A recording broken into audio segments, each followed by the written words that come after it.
Hello and welcome back to whatever this thing is, where I sit down and just talk to people that I know and love and ask them about their whole lives and just hear their story. Today I'm joined by my oldest brother, Dustin. Dustin, say hi. Hey everybody.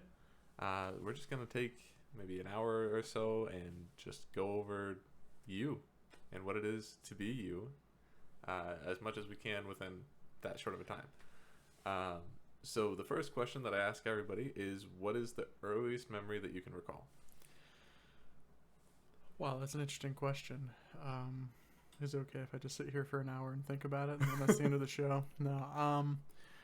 On the spot, that just came to me right now. I don't know if it's the earliest one I can recall, but I can remember going to, I think it was Hilger's family farm or Kurt's family farm, one of the two, probably in kindergarten, first grade, something like that. And we got to pick pumpkins. It was in the fall, and we got to go out into the field and find the one we wanted and bring it back. And I think it was part of a class actually. It was actually at school. They took you on the field trip to find a And pumpkin? they took us on a field trip. Yeah, we got to take it home. It was part of the field trip. That's So, awesome. I tell people I struggle to remember a lot of my younger years. I don't, got a little block there or something, but that's the one that came to me right now. And I remember being really young and thinking that a small pumpkin was enormous. Well, when you're that small, Right. anything is huge. Right. Okay, so let's start all the way back at the beginning. What do you remember about the day you were born? Classic question. Nothing. Yeah, right. So, when you were born, where were mom and dad living at that time? I'm not sure I was able to get all that information throughout my life. I think they were living with actually grandma at the time. Our grandma at the time. Not that our grandma has changed, but at the time, that's where mom and dad were living. And We have a different grandma now. right, at the time, that was our grandma. No, they were living with grandma. I don't know if I remember anything about that place. I don't think I have any recollection of that at all. But I have been told, I think, mom and dad were really young and they had moved in with grandma. Mm-hmm. And that was kind of how the whole story started. And do you remember? Were you old enough to remember moving out of there, or were they already gone by the time you were? Yeah, I think they moved out pretty quick. I can remember living at one of the apartment complexes that we lived at when I was really young. I can remember living at a house that we rented also while I was really young. But yeah, I have no recollection of living with grandma at all. I think that only lasted for probably a year, and as smart as I like to think that I am, that's Not a pretty lot of remarkable to recollection. be able to remember that. Right. Okay, so then let's move on to the first thing you can remember is about kindergarten, right? You said so. You went to Whitney Young, right, as the rest of us did, or Yeah, right. yeah. Actually, kindergarten was at Weiser Park Elementary School, and then I went to first and second grade at Whitney Young. Oh, right, because I forgot they did that back then. Yeah, and then I went back to Weiser Park for third through fifth grade. So Which is super weird. it doesn't make any sense. Why would you be in one building and then go to another one and then move back? I don't, Yeah. But it was kind of nice. I think as a kindergartner, getting to go into the larger school and seeing the older kids, and then being saved from the older kids for a couple of years and then coming back. Yeah, that seems like a really traumatic experience. But the little kindergartners with 10-year-olds, that just doesn't seem like a good recipe right there. Do you remember where the cafeteria was at Weiser Park? All the way down at the end of that Yeah, one hallway. Yeah, vaguely. Yeah. There were 4 or 5 classrooms right across from the cafeteria. That's where the kindergarten classrooms were. They were completely remote from all the other classes. Gotcha. Except for when they were in the cafeteria. Well, yes. I think You we could might hear them. have even had a separate lunchtime actually. I would bet. Yeah. There's no way they would let you mingle with them. You're already helping me to remember more things than I thought I could remember about that age. So this is going well. Well, perfect. That's my job. That's all I'm here for, really. It's your story, and I'm just picking things off you. Yeah, something like that. All right. What you got? So, okay. Do you remember who your teacher was, or do you remember anything about her? Yeah, kindergarten. Mrs. Henderson. I think we actually all had her, except 4 to 5. for our youngest sister. She, I don't remember a lot. I remember she was stern but fair. She was very kind. She took some sort of special interest in me for some reason. I couldn't tell you why, but I remember her spending some time having some one-on-one time just trying to help me learn when I was struggling, or I can remember her smiling at me like more directly than maybe other kids, or at least I perceived it that way. Right. But yeah, I really loved her. I thought she was a fantastic teacher. She was very approachable, really warm, welcoming, black woman that I was just like, man, I love this person. Absolutely. I want her to be my grandma, you know? She really was a sweet woman, and thank God she was, because by the time I came through, she needed to be. You tested her sweetness, is that what you're saying? A little bit. But some of that special interest in you rubbed down on the rest of the Hickle kids. Well, I always was told I was blazing a trail, so here we are. The trail was blazed. At least through kindergarten. It was on fire. Actually, I left it burning behind me. Okay, so first grade, then you had Bruce Hancock, right, who became the drama teacher. Yep. Later. I also had Bruce, but not until it was the next year after that he became the drama teacher. Mm-hmm. Do you remember anything about that year? Yeah, I can remember. I'm going to open this little drink here. I remember Mr. Hancock being more firm. We had some troublemakers in our class that year. I remember a couple people from my class being really being challenging, and I think testing his kindness and his temper. And it certainly wasn't as long. He didn't have as long of a fuse as maybe Miss Henderson did. I do remember we put on a play, some book that we read about a frog. Can't remember what it was. But we put on a play for our parents to come and see, and I didn't get a part as anybody who acted, but I was backstage. I was kind of doing some of the props and stuff, and I can remember very clearly the day we did the performance for all the parents, Mr. Hancock going in front of the whole group there and saying, hey, this person did this role, this person did this role, and doing his whole roll call, and going, and Dustin and his stage crew back there really did a nice job making sure the props were in the right place, people were in the right place, and he really had them organized. And I remember going, me and my stage crew, I wasn't the leader of this thing, but I think that was the first time I recognized, wait a second, people kind of rally around me for some reason, and I'm more than willing to grab a hold of things and push it. And so that was kind of, I remember blushing, but I was behind the screen, so like nobody could see me. Yeah, right. But I just remember going, oh wow, like that was kind of nice of him to say. Yeah. I didn't really do anything except for hand people a stick with a sheep on it so they could walk across, the stage. But we were organized and we didn't have any mistakes. Maybe that one of those early experiences like that is really what started you on that path of like, yeah, I can be a leader. Yeah. I think I can remember Mom even telling me a couple times when I was younger, I would show up in class in kindergarten and first grade, whatever it was, and people would be like, hey, Dustin's here, like it was quote unquote an event when I arrived. And I never understood that. To be fair, I never thought that I deserved any sort of like special, like it was just me. I just showed up. Like, right. Why are people like, hey, Dustin, but, and I don't remember them doing that. But Mom clearly remembers me showing up and people going, hey, Dustin's here. That's exciting, and so maybe that was the moment that triggered some sort of leadership. Yeah, I guess you were well liked even back then. I have not made very many enemies in my life, and I think that's just because I like other people. I want to be best friends with everybody. Yeah, you have that kind of dog mentality, and I am very much the cat mentality, where it's like, just leave me alone. If I want to talk to you, I'll talk to you. That's right. I will come up and talk to you if I want your attention. Otherwise, don't talk to me. Yeah, I get it. No, I'm definitely that golden retriever type. I'm like, I have a new best friend that I just met today, and people are like, that person's a huge jerk. Like, you shouldn't hang out with them. I'm like, oh, really? Because I thought they were kind of neat. Like it takes people helping me and coaching me through those things so that I don't make mistakes and hang out with the wrong folks, which thank goodness I'm willing to pay attention to and listen to my other best friends. Yeah, the ones that have been established and right. Trust a little bit. All right. Walk me through how home life was for you back in those early stages that you can remember. Yeah. So I'm sure in other episodes of your podcast you've had, some other backgrounds from other folks and things, but from what I can remember, at that age, I wouldn't say that I noticed the challenges of my upbringing necessarily at that age yet.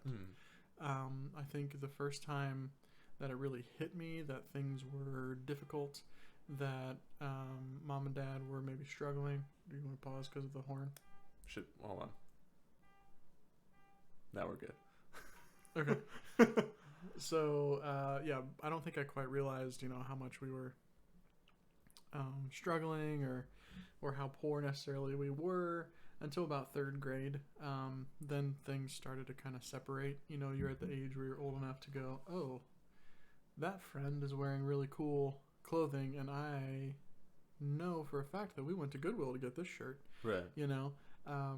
That's when I started to notice that things maybe were not what I thought they were. But at that young age, it was, I'd come home and, we'd go outside and play, and, we'd ride, bikes, and mom and dad would always kind of be around to take care of us or to teach us or whatever. It wasn't until about third grade where I realized, this is not, I'm a poor kid, right? That's how I started to realize. I realized there was a frame there.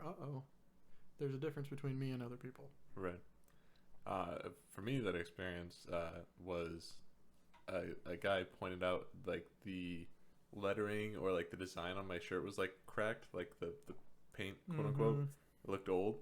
And for some reason, that was a big deal to them. Like, they made fun of my shirt like that. Was there anything like that for you? Or were kids a little nicer to you because you were a nicer guy?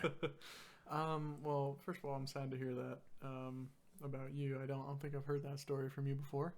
Well, it's just one of those things that like, sticks with you in your kid head, but it doesn't really matter in the long run. Yeah, well, it does matter, and I will tell you it's important to process those things healthily with a counselor and that kind of stuff. I think that's very important. I'm a huge proponent of that. Actually, we just talked about that with my therapist actually recently. What was that moment where I realized? And I can remember in third grade, it was picture day, and I wore what I thought was a really cool polo shirt. And my style hasn't changed. For those of you who can't see me on this podcast, I'm still wearing a polo shirt today. But this one was like light tan with green and navy blue, crazy Aztec print on it. And I thought this was the coolest shirt ever, and I was so proud to wear it to school that day for picture day. And I can just remember getting ruthlessly made fun of because it was way out of style. At that point, that was an 80s something, mid 80s shirt probably, and sure. we were in the mid to late 90s, and so I can remember distinctly being made fun of and looking around and realizing, nobody is wearing anything like this. Everybody else is wearing something that apparently, as a young kid, you don't know is more modern. Right. And so I remember feeling a lot of shame that day, feeling a lot of discouragement that day, and I don't know if I can say that day is when I started to have a lot of confidence issues and a lot of mental health challenges, but I do know that when I think back, that's the day I realized that I was not cool, that I was not as likable as I thought I was, and that I was one of the other kids. I was not one of the cool kids or one of the in kids. That was a very definitive day in my life. Well, that is definitely a important, groundbreaking thing for a kid. I mean, when you suddenly your whole world perspective has shifted. Can't imagine it was easy. If you don't mind me asking, what was the style? What were the other kids wearing? I don't know. I just know I wasn't that. It's funny how our brains work. At that moment, suddenly I turned so introspective that I forgot to have perspective. And I think, what are you in third grade? 10 years old, right? Like, oh, younger than that. Yeah. Like 7, 8. Yeah. So how you don't have the tools to have perspective that's larger than yourself. Right. So I went very introspective and was just suddenly feeling a lot of I don't know what anybody else was wearing. I just knew that what I was wearing was being made fun of, and I thought it was cool, and I was feeling really good. And then suddenly, I ended that day realizing I wasn't feeling very good. Well, I am sorry to hear that, but it seems, from my perspective, that you have at least established some form of confidence now as an adult. So it's all false. It's just a game. It's just a front that I put up. Let's finish through late elementary school. The only thing I remember about late elementary school is, first of all, Mr. Schott and Mr. Nichols, who I think you also had. I did not. No, did you have Summers and... Nope, I had Menzie and then Alexander, who were neither one there, I don't think, when you got... Menzie might have been. I think Alexander was there, but she was called something else. She got married. Okay. Yeah, you guys, a lot of you after me had Schott and Nichols. And again, that's another moment where I remember getting... And it's nobody's fault. These teachers were fantastic. But I remember getting Miss Menzie in 4th grade, and all the cool kids got another teacher. I don't even remember who the teacher was. And then I remember getting Miss Alexander in 5th grade, and everybody else getting Mr. Schott and Mr. Nichols, like all the cool kids, like the kids that I looked up to and I wanted desperately to be friends with. And we were in band and choir together, and we were, all those things you do in elementary school, but I just never felt like I could be on their level. They all got Mr. Schott and Mr. Nichols, and I was like, of course the cool kids got them, And it's funny the way that works out, because it's really like there's one super charismatic kid who's super outgoing, and then it's all of his friends become quote-unquote the cool kids or the popular kids. And it just so happens that certain people are placed in those classes. They're kids. We don't choose which class we're in, right. And it just happens that if that one kid or that couple of kids are in that class, there's just no chance. It's weird. When it's interesting, I think back, I went to school from kindergarten through all the way through high school with a really great group of people. There was a lot of people who went all the way through the system together, and we had, I can think back now and go, there were 7 or 8 very charismatic people. The people, the guys you wanted to be. Right. And they were all friends. And so then it was those 8 charismatic people with all of their friends, and that created a pretty large, cool group. But for some reason, the kindergarten Dustin, who was like the charismatic guy, didn't make it to 5th grade and was not a charismatic guy anymore, was suddenly more reserved and, self-conscious, whatever that might be. And I just wanted to be the cool kid.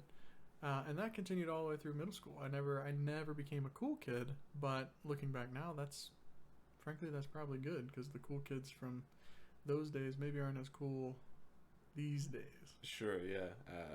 I can think of a few of the cool kids in my, especially elementary school, but even through high school, that people thought they were really cool and are now not doing so hot.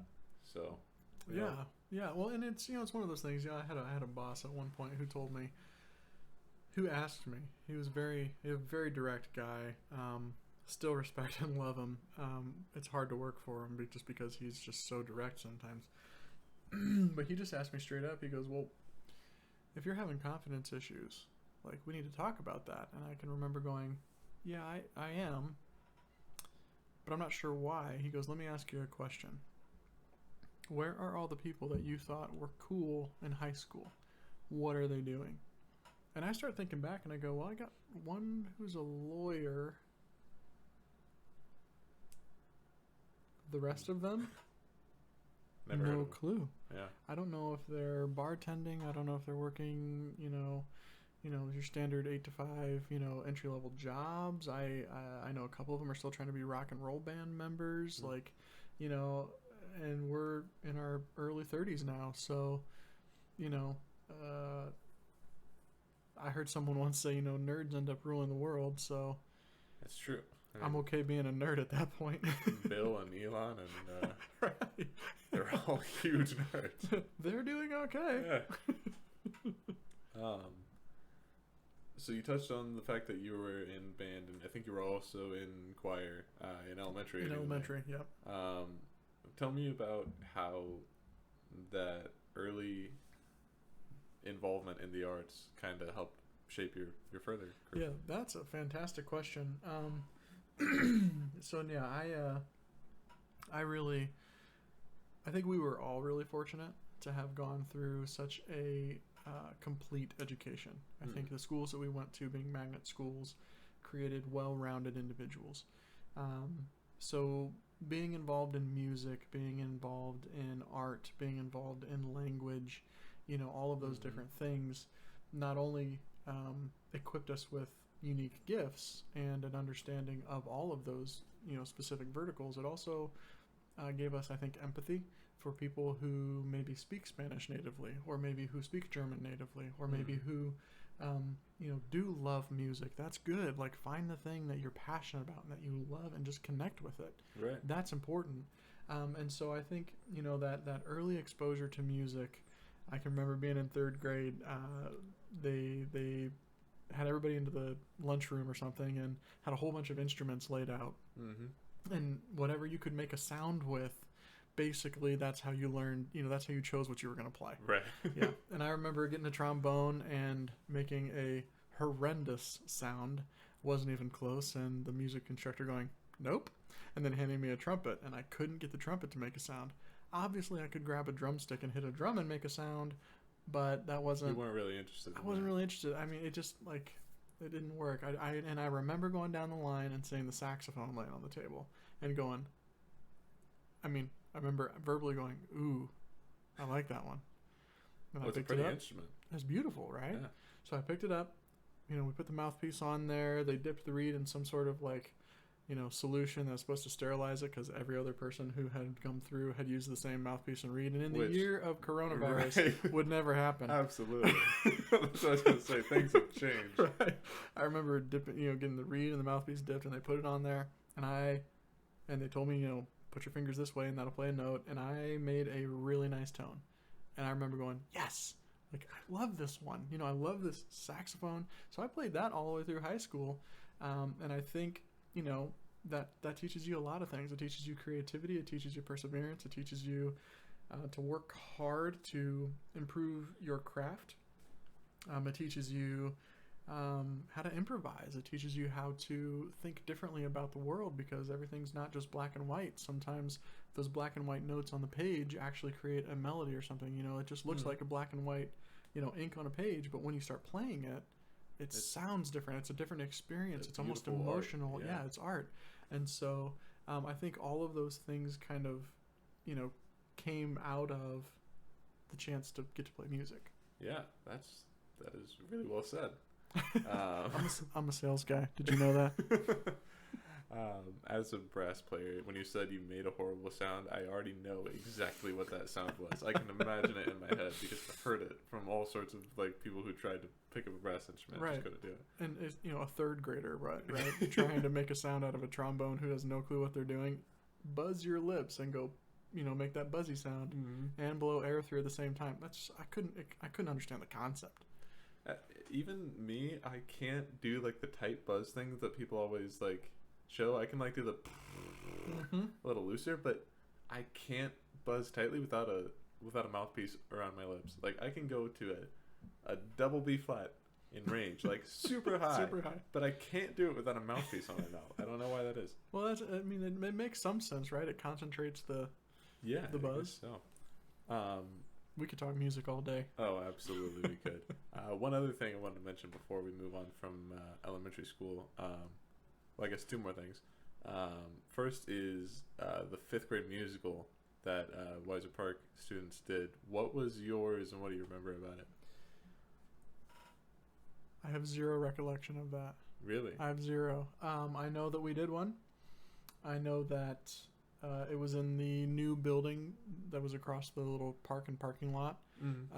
I don't even remember what that building was called. Do you have it? That is the Weiser Park Center. Okay, the Weiser Park Center. I remember that was brand new when I was in 5th grade. We were the first production there. We were the first one to ever do a show. No clue what the show was. I don't know if I was in it. I think everybody had to participate in some way. I was probably backstage just like I was in 1st grade. That, or you might have been in the band. And for me, maybe. I was in the O Submarine, and they had the Lonely Hearts Club band, and I actually was in the band as a band member, but they put us up on stage. It was really weird. Yeah, I did not. I don't know if we did that. I remember being in the 5th grade spelling bee there, and missing my word on stage, and seeing my 5th grade teacher go, "Oh." It's really the traumatic moments that get you. They really stand out, don't they? They do. And the other thing I wanted to bring up is by the time you were in 5th grade, how many siblings had been born? Abby would probably be just about to be born. Yeah, I don't. I'm not good at math. That's not my strong suit. So I'm trying to do some quick math here and say, hey, you're 14 when you go into high school. So reverse engineer 3 years in middle school. You're 10, right, in 5th grade. Right. 11. And you're 31. I'm now? 31 and Abby's 20. So She's Abby 20. Abby probably, mom probably wasn't even pregnant with her yet, Right. or was very close to being pregnant with her. Yeah. So what do you remember about how things changed at home as each sibling was brought in? Yeah, that's a great question.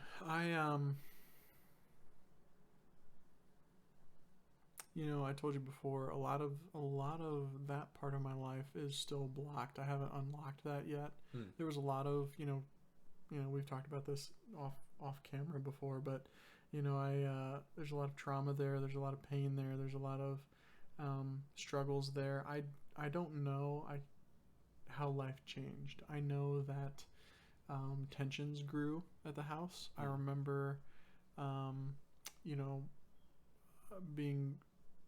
being able to comprehend and understand that money was getting tighter and that was causing a lot of issues. I remember being able to know or to recognize that my dad worked on the assembly line or the production line at the dairy in town, and then got a huge promotion and now changed air filters, at an air filter company, very blue collar job, very hard working job, hard labor, sweaty jobs. I don't know if I can remember things drastically changing in day in and day out life. I do remember being in elementary school and people saying to Sierra, and then I think Evan maybe was in kindergarten or was close, and people saying, oh, hey, you're Dustin's little sister, and hey, you're Dustin's little brother. I can remember that happening at school. As far as home life, I don't know if I've blocked it all out.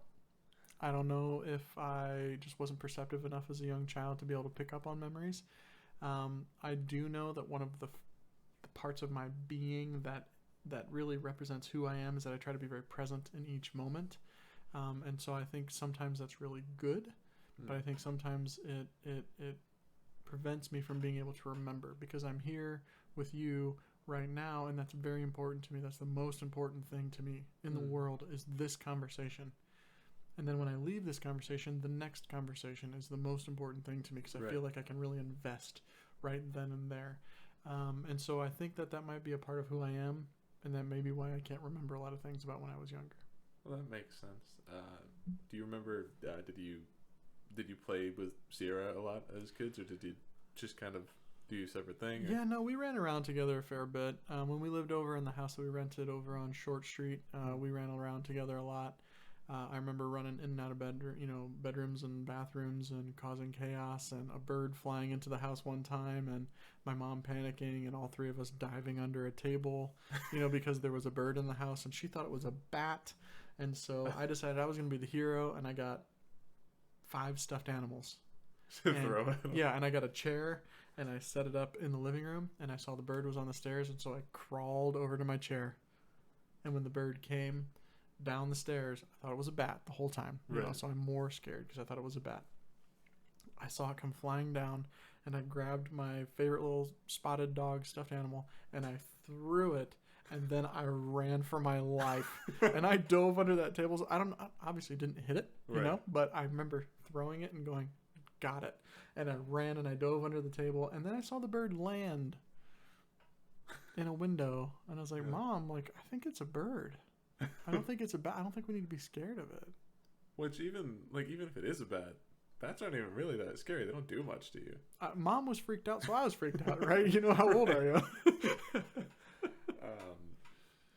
One story that I think took place at Short Street that is told all the time was the baby bird's egg in the nest. Yeah, that might have been at Woodbridge at the apartments we lived at. Actually, no, that was at Short Street. Yeah, I think you're right. Recount that story for me if you don't mind. You just like to make me feel pain. That's what you're doing. I know what's going on. No, I remember there was a robin's egg nest on the fence. which, let's be honest, that's a terrible spot to build Yeah. a nest. That bird. It's a dumb bird. Yeah. I So ain't coming to him, really. right. So I remember seeing the nest on the fence post and walking over and looking in, and being a sensitive person that I am and a sensitive young man that I was, I remember thinking the robin's egg blue, that was just a beautiful color. Mm-hmm. And I think there were 3 or 4 eggs in there, and I remember thinking this is just one of the most beautiful things I've ever seen. Like it's life, right? It's everything that you learn in school. It's the circle of life. It's Lion King, right? These are going to be little baby robins. And I was emotionally connected and invested in this nest instantly. And, I call my sister over, Sierra, I call her over, and we're young at this point, and I don't know what happened, but I leaned in too close. Next thing you know, the nest is falling to the ground, and the eggs are shattered on the ground, and the human being, 7 years old, me, Right. also shattered. Because I have killed what I thought was the most beautiful thing ever, and there will no longer be little baby robins. Way to go, Dustin. Which, as you being an empath, has got to be horrifying, I'm sure. But I can still see the broken egg shells on the ground in my mind's eye. And let me give you a little extra twist to the story. There was this spring, there was a robin who put a nest in one of our pine trees around my new house. I did not break these eggs. Good. Let's start there. I did not do this. But I do remember mowing the yard and seeing it and going, man, that's beautiful. I just love that. That's really cool. And then 3 or 4 days later, coming out to the side of the house and seeing the egg was on the ground. It wasn't broken. One of the eggs was on the ground, but it was broken. So, I put some gloves on and I grabbed it and I put it back in the nest. I'm not going to relive this terrible, history of mine. no, yeah. I come back the next day, all the eggs are on the ground and all of them are broken. Ah, It's horrifying, right? Like, that's one of those weird coincidences in life that just triggers these terrible feelings and emotions of your past. But at the same time, I'm a lot older now and I can go, wow, that is tragic. Some squirrel had it out Right. for Mrs. Robin. That's what I'm saying. Some squirrel was like, I wanted to build my nest there, and just pushed the nest out of the tree. Dang, feels bad for the robin. Yep. The robin's eggs are really a beautiful color. They really to the are. point where we have paint named after robin's egg blue. It's a beautiful people color. Yep. We'll take a short pause before we move into your middle school era. For a word from our sponsor. I don't actually have a sponsor, but It's sponsored by Angry Orchard. Pants. Pants. Sponsored by Pants. Yes. I like that better. If you hate shorts, then take a stance. Come on, everybody, and buy some pants. Okay, so now let's move into your middle school era. What was the time in your life, actually, that... how old were you when you moved to Kaunas? I think I was in I was in 3rd grade when we moved to Counts Drive. Okay, Mhm. so you were already there at that point. Mm-hmm. At what age did you meet Trent? Since you just mentioned him, actually, Yeah. off camera. Yeah, we really within that first 6 or 7 months that we lived at Kaunas, I can remember going for bike rides up and down the street, and this was a lovely street. This was a drastic shift from where we lived before. I know I could tell Dad had gotten a better job, and that things were going a little bit better. But yeah, I just remember riding up and down the street several times and seeing a guy who kind of looked like he was my age, Right. shooting hoops out in his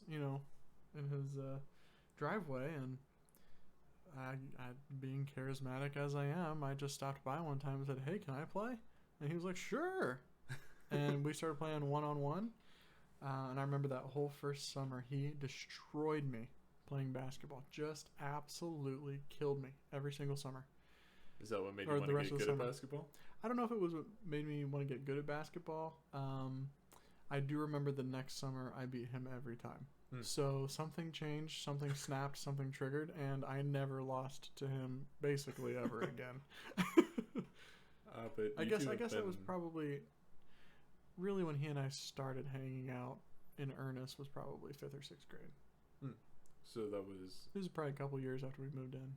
Gotcha. So before that, it was just like playing basketball, and you guys actually became friends, or was it just... Or was that the timeline just pushed back a little bit? Yeah, that was the timeline just pushed back a little bit. Gotcha. I think when we first moved in, you know, we didn't leave the cul-de-sac, but after I got a little older, we started going down there. Yeah.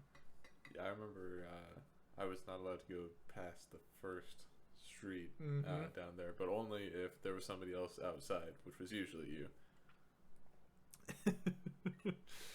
I was always a parent, almost, in our youth. I was always keeping an eye on y'all. And I'm glad that you did, because I'm sure I would have done some stupid shit. Well, we all still did some stupid shit. That just kind of is what it is. But you two have been friends ever since, now into your 30s, so that's really cool. Yeah, absolutely. There are very few of those lifelong friends like that. Yeah, he's probably my oldest friend, for sure. Which is it was super cool, because you can't make old friends. You know? Yeah, that's right. Make new friends. That's right. Okay, so middle school then. You went to Memorial, as the rest of us did. How was that experience different than elementary school? Was it different at all, or was it a transformative experience for you at all? You know, it really wasn't. It wasn't that different. I remember, again, the cool kids are still the cool kids. I was hanging out with the not as cool kids, but I really liked the people I hung out with. I think that was when I guess at the time I wouldn't have put it this way, but I started to realize that I connected with people from all kinds of different walks of life. You know, I had a couple of my friends who were the cool kids that we hung out in class, you know, and every once in a while, a couple of them would come sit at my table during lunch. But at the same time, I started making friends in, you know, different communities, I guess at the time. You don't know, you're a kid, but looking back, you know, I had a couple Mexican friends, a couple Puerto Rican friends, and a handful of black friends, and you know, those were the people I had lunch with. Right. I didn't really sit with the cool kids, quote unquote, who were primarily white. There were some, you know, Hispanic kids and some black kids at the table there too. But I just remember going, well, like those guys are all just kind of out of control. And I'm over here with a group of people that I can rely on. Right. And so I think maybe middle school is where I started to realize I get along with everybody, and it doesn't matter if I'm running around with nerds or if I suddenly decide to slip in with the cool kids, I can do that. If I'm in band, I can connect with everybody. If I'm in, you know, Spanish class, I can connect with everybody. Middle school was where I started to realize, and not very confidently yet, but that I could kind of be an amoeba. And that's not the right way to say it, but at the time that's what it felt like. Sure. I kind of felt like I could blend with anybody. Chameleon. Yeah, chameleon for sure. Amoeba is different. I didn't know that an amoeba did that. I just think of it as a single cell organism. Yeah, being a single cell organism that can like take different shapes and fit into different. Gotcha. That's more what I was thinking. But yes, sure. Chameleon's a much better illustration. Okay. I know in middle school you definitely were under Sevkovic for a while, who was super influential in my life. Did she have a similar effect on you? You know, I don't think she had the same influence on my life as she did on your life. At that point, you know, music was just another one of the things that I did. I wasn't as passionate about it, but I was good at it. And I think that that's a theme that I see through my life. I don't find passion in a lot of things, but I'm good at a lot of things. And so I like to continue to do things that I'm good at. Fair. I don't like to try new things. You know, I don't really love trying new things. And I'm trying to grow and stretch in that. But yeah, I think at the time it was she was influential. I'd be lying if I said she wasn't, because she invested in me. She wanted me to get better. She pushed me to practice. In 8th grade, I wasn't going to try out for jazz band, which is like the crowning achievement for any musician at Memorial Park Middle School is joining the jazz band. Which, let's be honest, was still not very good, but we didn't think that. We thought we were great. Right. We won a lot of competitions in middle school. Compared to all the other middle schools, I guess we were good. Yeah, we were good, but we're still middle schoolers. Right. But yeah, no, I remember her. I didn't even go to tryouts, and the next day, her going, "Why didn't you come to tryouts?" And I just told her, "I don't think I'm good enough." And she goes, "You're the best saxophone player we have. What do you mean you don't think you're good enough?" And I just told her, I don't think I can do it. I couldn't do the tryout in front of 30 people, you know, all the other people who were doing tryouts. And so, in her kindness, she took me to the practice room there, one of the other studios, and brought in two of my friends and said, okay, do your tryout now. Handed me the music, and I knew the music, and I knew it well, and I played it perfectly, at least, as far as a middle schooler can play it perfectly, right? And so then she goes, okay, you're in. And I joined, and I was supposed to play tenor saxophone, and I told her I don't want to play tenor saxophone, I want to play alto saxophone. And so she let me play alto saxophone, which was also very kind of her. So, that was a big moment. I think that was where she was the most influential to say, okay, I recognize you and your struggles, and where you lack some confidence. Let me create a safe place for you to sort of prove yourself a little bit.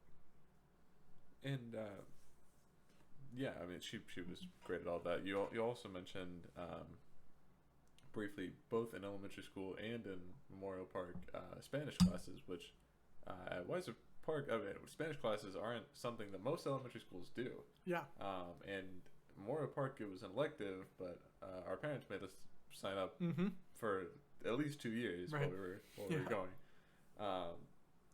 And how do you think learning a language other than your own changed the way you think about other cultures? Yeah. I think you would agree that the schools that we went to were diverse to begin with. Quite diverse, which helps a lot. But I think learning a different language gives you a empathetic perspective, right?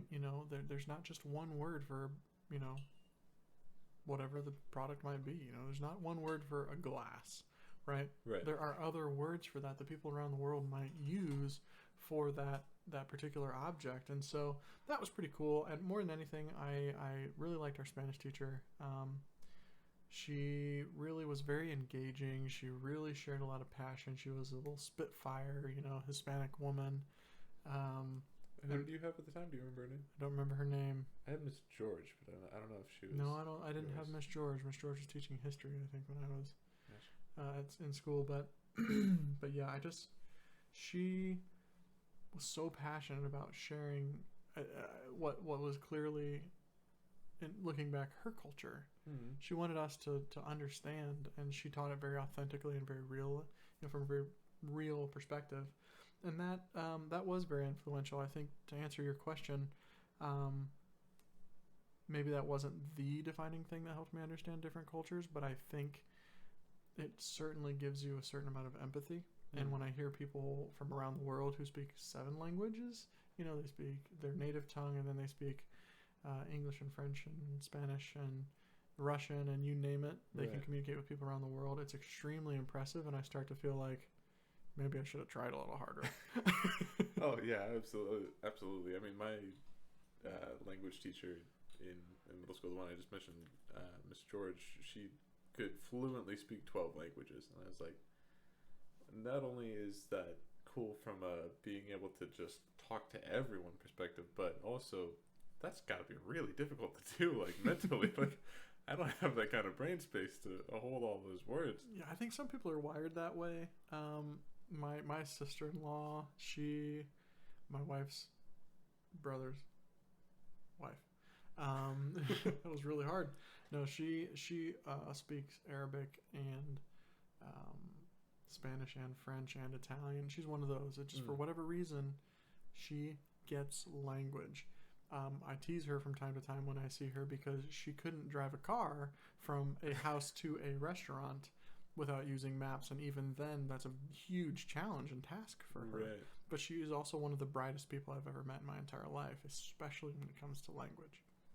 It's really weird how people are wired in like very specific ways of thinking that enable things like that, or like you have a mind that just makes you eloquent in a way of speaking, that you're really good at talking and engaging with people, and some people are really good at math, and some people are music legends, and just like that's just something different in the brain, and I don't know what it is. I think it's the beauty of humanity, right? It really is, I guess. So middle school, at that point we were at Countess, and at I'm sure by that point, Abby should have been born. Oh yeah. Yeah.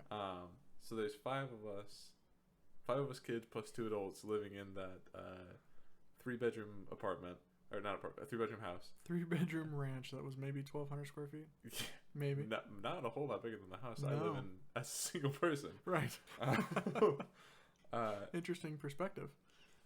How did living in such a tight space with all of us affect you, and how do you think it affected us as a unit? It's a great question. I think it really, that really tight living quarters forced us to grow together. And I think that's one of the things that's very unique about our family, is that we know we have each other's backs. We have been through it together, and we made it out the other side. I think it forced us to live in close proximity, which forced us to have some hard conversations and be exposed to one another's pain and one another's joy. Some of us share that better than others. You are one of those people who does not share it as well as some others in our family. I am the second best at not sharing that with others in our family. So we're in good company here. But I think it was really impactful from the perspective of, well, you got nowhere to go. Right. So you do life together. And that was really good for us, and it was really hard for us in other ways, because when mom and dad had their challenges and their struggles, and when we had our challenges and struggles, it was right out in front for everybody to see. Right. I without going into too many details, one of the memories that triggers trauma for me and causes me to go into a depressive state and into spiral comes from that part of life when we were living so closely together, and mom and dad had a very serious issue / altercation, and that memory is painful and hard, and causes me to feel like I'm 12 years old again and reliving it and witnessing it. So like I said, there were some really good things that came out of that, but I think there were also some really impactful challenges that came out of it, because there was nowhere to hide. Definitely.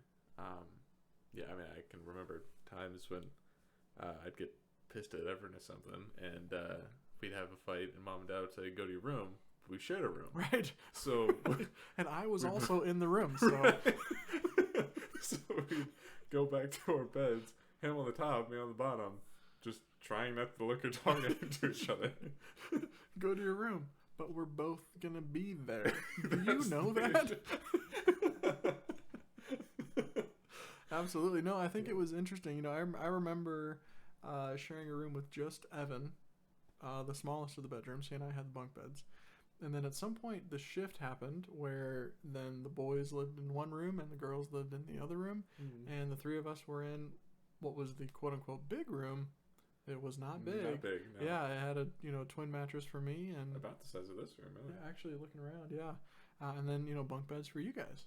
I do remember being a dumb kid and having all of my toys out on the floor, like Legos and, I don't know, everything, all this crap. And I slept on the top bunk. And I just decided I was going to jump down onto the floor. And I did it every single day, and I never got smart enough to clean up the floor. And so I just landed on everything and went, ow! And then I walked on. My day continued. Yeah. Yep.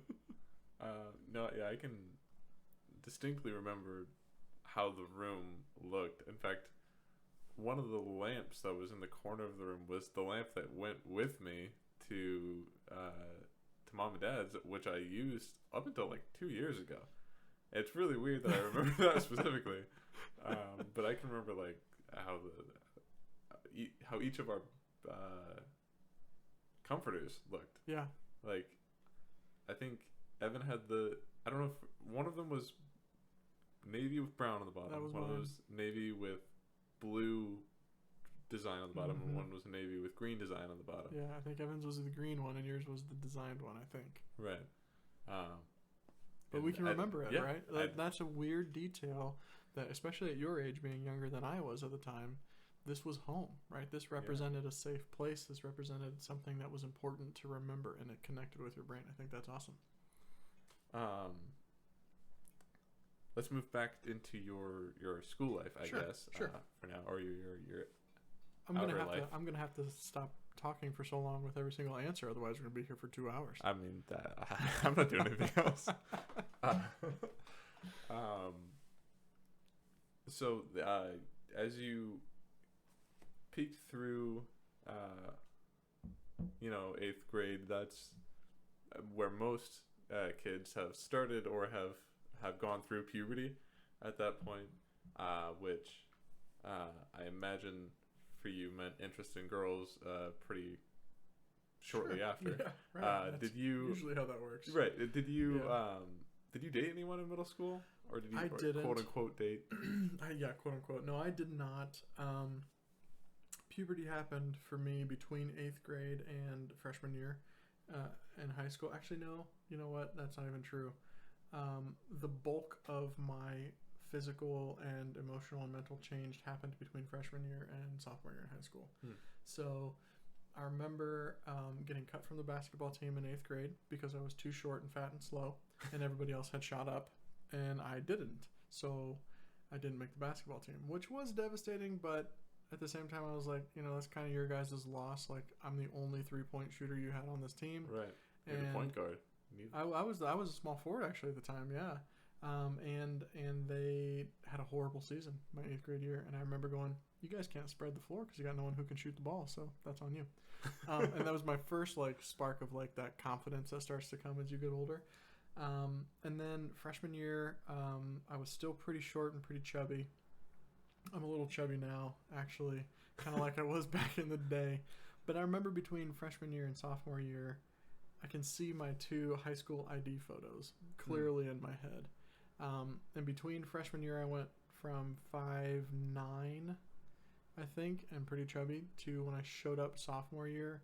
And at the beginning of the school year, I was 6'2" and real thin. Like, I had stretched out, and all of a sudden I was tall, and all of a sudden I actually thought I was handsome.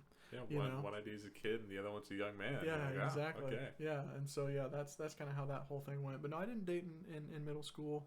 I think I've told you before, off camera, I grew up really fast just because of our upbringing, and I became an adult really fast. I feel like I became kind of a parent in some way to you guys very fast. And so I can remember even in middle school when people started to quote unquote date, I was like, you guys are all idiots. We're way too young to have any real long-term life interest in one another. And I'm not going to engage in that at all because it's really stupid. Because I was more mature, or something in something inside me was like, this is a waste of everybody's time. I'm not going to participate. I only know one couple who survived a middle school relationship to modern times, and now they're engaged, which is awesome, and they're also fantastic. Couple goals. I love them. But that's super rare. That is the exception to the rule. Absolutely. I guess you were saying you kind of went through puberty mainly over the summer? Yeah, it kind of happened quickly.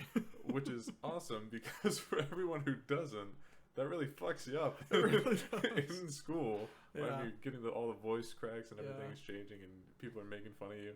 So you dodged a bullet on that one. Yeah, that's for sure. And even some of those little things that did happen my freshman year and that kind of thing, again, there's something about the fiber of my being and my person that even when those things happen, people didn't really make fun of me. Everybody generally likes me. That's one thing I've learned about life. Like, sometimes I show up and I get started and people are like, this guy's not genuine. He's not authentic. He's trying so hard to be this person that we perceive him to be. And then after 3 months, 6 months, 9 months, 5 years, 12 years, 15 years, I'm still exactly the same. People go, oh, I do like that guy. That's just kind of that's just kind of how my history works. Even in my current job, I remember the whole first year working, people were just waiting for me to crack, and now they're like, oh, we actually do like, we do like him. He's just that guy. Right. So yeah, I can remember even when those things happened to me in freshman year, even a little in 8th grade, it just, people didn't make fun of me. You know, and I also learned a self-deprecating humor pretty early, so it was easy to go, "What an idiot! He just did that," and people would go, "That's hilarious! Dustin's making fun of himself." You know, it's a self-defense mechanism. Sure. Which I learned from Full House. I distinctly remember there was an episode where Joey gave DJ a pair of like got glasses that had like boingy eyes coming out of them to make herself look all silly when she did something. Mm-hmm. And that's one lesson I took with me immediately. Self-deprecate, and people can't hate you. That's right. They can't make fun of you if you're making more fun of you, right? But that can create a negative self-image, so you gotta be careful. Yeah, I guess it can. Okay, so do you remember who your first girlfriend was? I do. I do. How did... I guess you don't have to name drop her, but how did dating for the first time change your perspective? That was a great question. That's a great question. It was, frankly, it was fun, man. It was really fun to have a girl who was interested in me, who thought I was handsome and thought I was, you know, like more or less arm candy for her, which there's an arrogant part of me that loves that. Yeah, you know, sure. Like there's a part of that Doesn't, really, though? yeah, that really strokes my ego. You know, and that was definitely the nature of our relationship. You know, she was cute and she was pretty and she was fun, and she wasn't one of the cool kids or popular kids or anything, but she loved having me around because I think it quote unquote elevated her status a little bit. Not to mention, I thought she was extremely hot. Right? I mean, that's just what you're. How old are you? Right at that point, you're like, this is like the most like sexually attractive person that I've ever met in my entire life. Right? That's just how it works. And so, yeah, you know, we ended up dating for about a year, really. We actually met in 8th grade for the first time. I didn't even know she went to the same school as me. And then in high school, we dated from like freshman year all the way through the beginning of sophomore year until she decided it would be a good idea to, you know, like make out with some other dude. And I decided I don't have time for people who are idiots. I'm going to move on. Yeah. Which your that's loss. what you should do, truly. Your loss. And that's the best way to come out of that thinking. That's for sure. A lot of people would just be like, "Wow, I must suck," but no, you're like, "Nope." You know, you're lost. I'm always right on that edge, Foster. I'm telling you, I either go from, and here I can define it. When someone triggers a competitive reaction, I immediately will crush that person. And I become extremely self-confident and I become extremely self-assured because I know I will win the ball game, right? I use the basketball analogy a lot. If I'm playing one-on-one with somebody and they start talking shit, it's on. And I will win. They might be a better basketball player than I am, but I will dig deeper. I will work harder. I will outsmart you. I will out-physical you. I will win the game. That's what happened in that situation. I balanced that very, very closely. I'm always right on a knife's edge, you know, razor's edge, to flipping to ultra depressed, ultra low self-esteem, ultra I must suck. And so I've noticed the differences. For whatever reason, some things trigger a competitive response and some things trigger a wow, I suck response. And so I try to fuel the competitive response as much as I can because it makes me the best performing version of me. I wish I had that competitive response. Well, it's not competitive for everybody. You know, sometimes it's, you know, sometimes people need to have the dip to come back up and, you know, to be the best version of themselves. Sometimes people need to have this feeling of numbness and then they go, wait a second, why am I feeling so numb? You know, like everybody's different. I know that my trigger is, it's either physically allow my emotions and my feelings to depress as a verb, to depress me, not to be depressed, but to depress me. I can let my emotions do that, or I can channel those emotions into, oh, y'all shouldn't have done that. And I'm just now, really in the last 12 months, recognizing that difference, and I can look back at my life and see those checkpoints where that behavior happened and I couldn't define it. I can distinctly remember when we had moved to Windswept, playing a game of basketball out on that little half court. Yeah. And Evan got real competitive with you, and you were just not gonna have it, and you shut that down so quickly. I remember he got pissed because like he thought he was making a comeback, and he started talking trash, and you were like, no, and he never scored another point. Yeah, it's a blessing and a curse because I know I crushed my little brother's spirit that day, but I also felt really good about it. Hey, well, he hasn't talked shit the same way to you since, I don't think so. He has not. And the one other time that he did when Dad was working at that one church, Harvester over there, Yep. I think we were playing 2-on-2 one day, and he was playing good ball, and I hadn't played ball in like 6 months, and he started chattering, and I think I blocked the next 5 consecutive shots that he put up, and he was pissed, and he's like, you gotta learn your lesson, brother. I'm sorry, like I'm not that good of a basketball player, but I am that competitive. Okay, so high school, you went to Southside High School. I did. Which again was a super diverse mosh pit of. I think at the time we were multi-pod is the word I'm thinking of. 4th most diverse school in the nation. I think when I was there. Wow, really? Mm-hmm. I didn't know that metric. That's incredible. That's pretty cool. I feel like Wayne must have been number 3. Yeah, they probably were. I think you're Honestly. probably right. I can remember distinctly in high school looking around and go, I'm a white guy. I am in the minority here. Yeah, absolutely. And I didn't mind. Yeah, it is not a bad feeling. I'll be honest. At least for a white guy. You know, I'm sure. Absolutely. Yeah, I'm sure the perspective is different. Absolutely. Coming from the other Yeah, side, we get some special benefits at this point in our country.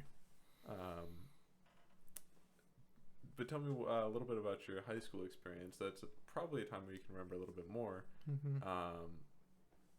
I know you were still in band at that point. You started golfing at that point. You made some friends that, at least a couple that I think you still talk to. Mm-hmm.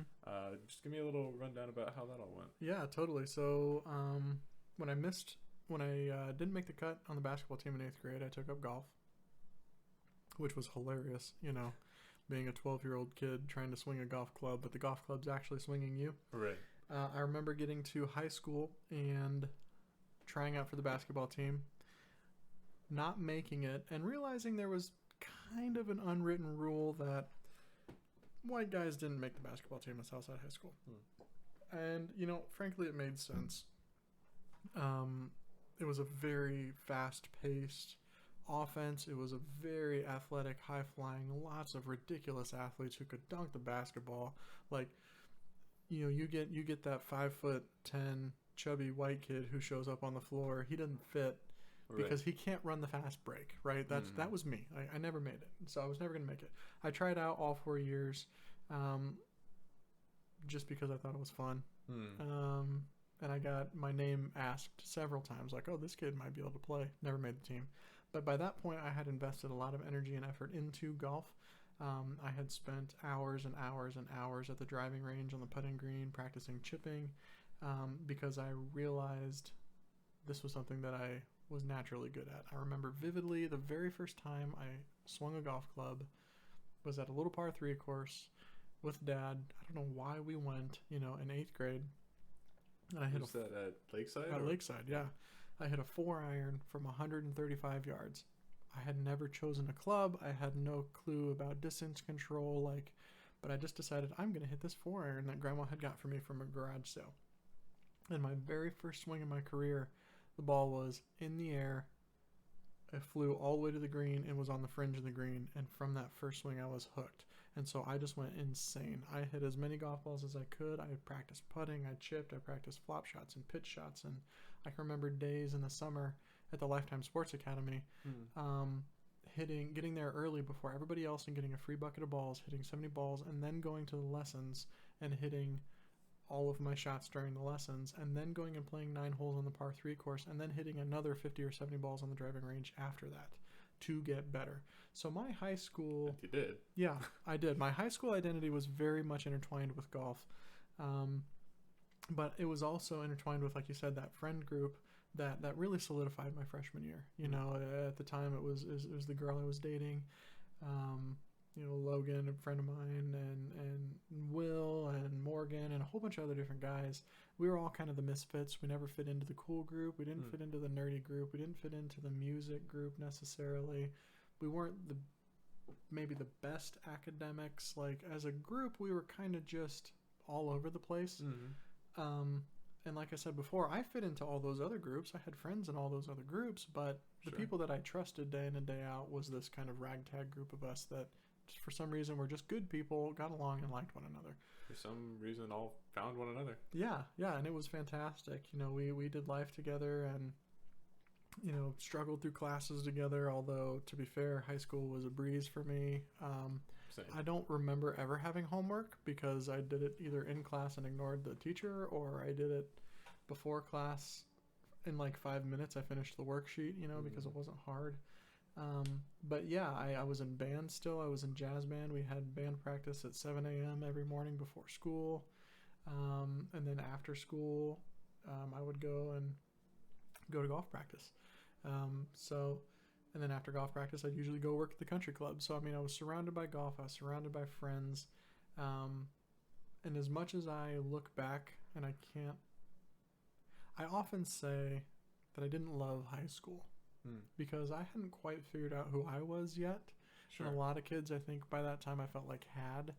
I just knew that I was really good at golf and that people generally liked me, and I was good at music. First chair jazz band, first chair concert band saxophone, right? Super nerd. I was in the academic Super Bowl team. I was the captain of the academic Super Bowl team. Really, the captain? I didn't know that. Yeah. So, you start going around, and I'm in this honors classes, captain of the academic Super Bowl, captain of the golf team, first chair saxophone concert band, first chair saxophone jazz band. You right? got quite the resume at that point. Stereotypical nerd resume. Sure. Right? Like, people would ask me, hey, what'd you letter in? Like, I had my Letterman jacket, I felt real cool. Golf. Yeah, would you like golf? And I remember people asking me, oh, we have a golf team? Like, people didn't even know, Yeah, I lettered in marching band, and people didn't even know you could do that. Right. I think by the end of my high school career, I had 4 letters in golf, 4 letters in jazz band, 3 academic Super Bowl letters. Like super nerdy stuff, right? So like I look back and I go, yee, I was a huge dork. But like I said before, nerds kind of rule the world at some point. I did not have the same ability to speak. I did not have the same self-confidence and self-assuredness that I have now. I think had I had that, I would have enjoyed high school a lot more. But, we had a great time. Well, I want to touch on how you found that. But before that, I do want to just throw a compliment your way in a way of a story that I remember you got so good at golf that you were involved, or you were invited to some sort of like semi-pro tournament at like a camp maybe, or it was a really nice golf course. Yeah. And I remember showing up with the parents and just going into the lodge and just being like, wow, this place is incredible. Yeah. And then they were explaining like, yeah, pros play here. And I was like, wow, Dustin must be really good at this. Yeah, that was one of the great honors and privileges that I got to have. It was through the Lifetime Sports Academy, actually. Okay. Yeah. And it was for outstanding performers at the Lifetime Sports Academy, generally people who are also performing well at the high school competitive level, and it was by invite only. So that was a really fun, I think it was a week and a half, maybe 10 days, where we just got one-on-one specialty lessons. We got one-on-one training with putting. We got one-on-one training with full swings. We got to play on this super nice course, down in Franklin, Indiana, at the Indiana Legends golf course. And they had 3 different 9-hole courses and the most wonderful par 3 course I'd ever seen in my entire life. Wow. It was a really great experience. I can remember, lights out was supposed to be at like 8:30 or something like that during this camp, and I got special permission to go down to the training facility and continue practicing from 8:30 to 11 o'clock because they had mirrors and they had cameras and they could record your swing and you could watch your positions. And I just remember spending that extra 2 hours basically by myself. Every once in a while a couple other kids would come down, but just continuing to grind, continuing to work, because again, like I said, I was old for my age and I could see that this was something that I was good at, and this was my path to a college education. And like you said, that first swing went so well. Like things that you're just immediately good at make you feel good. Absolutely. You want to stick with them for Yep. sure. Okay, so what do you remember about home life around your ending of high school? Let's say right before you graduated. What were things like then? Better? Worse? Yeah, probably better, for sure. I think as you grow up and you go through puberty, you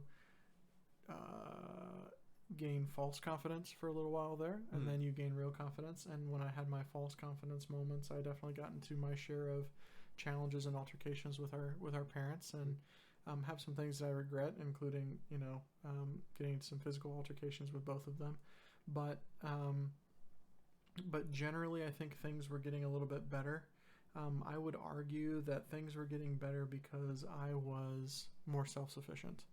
I didn't feel that I necessarily needed mom and dad, which of course was not true. They provided the shelter and the food and everything else, but Right. but I certainly started to believe and could see my roadmap out of the life that I was in.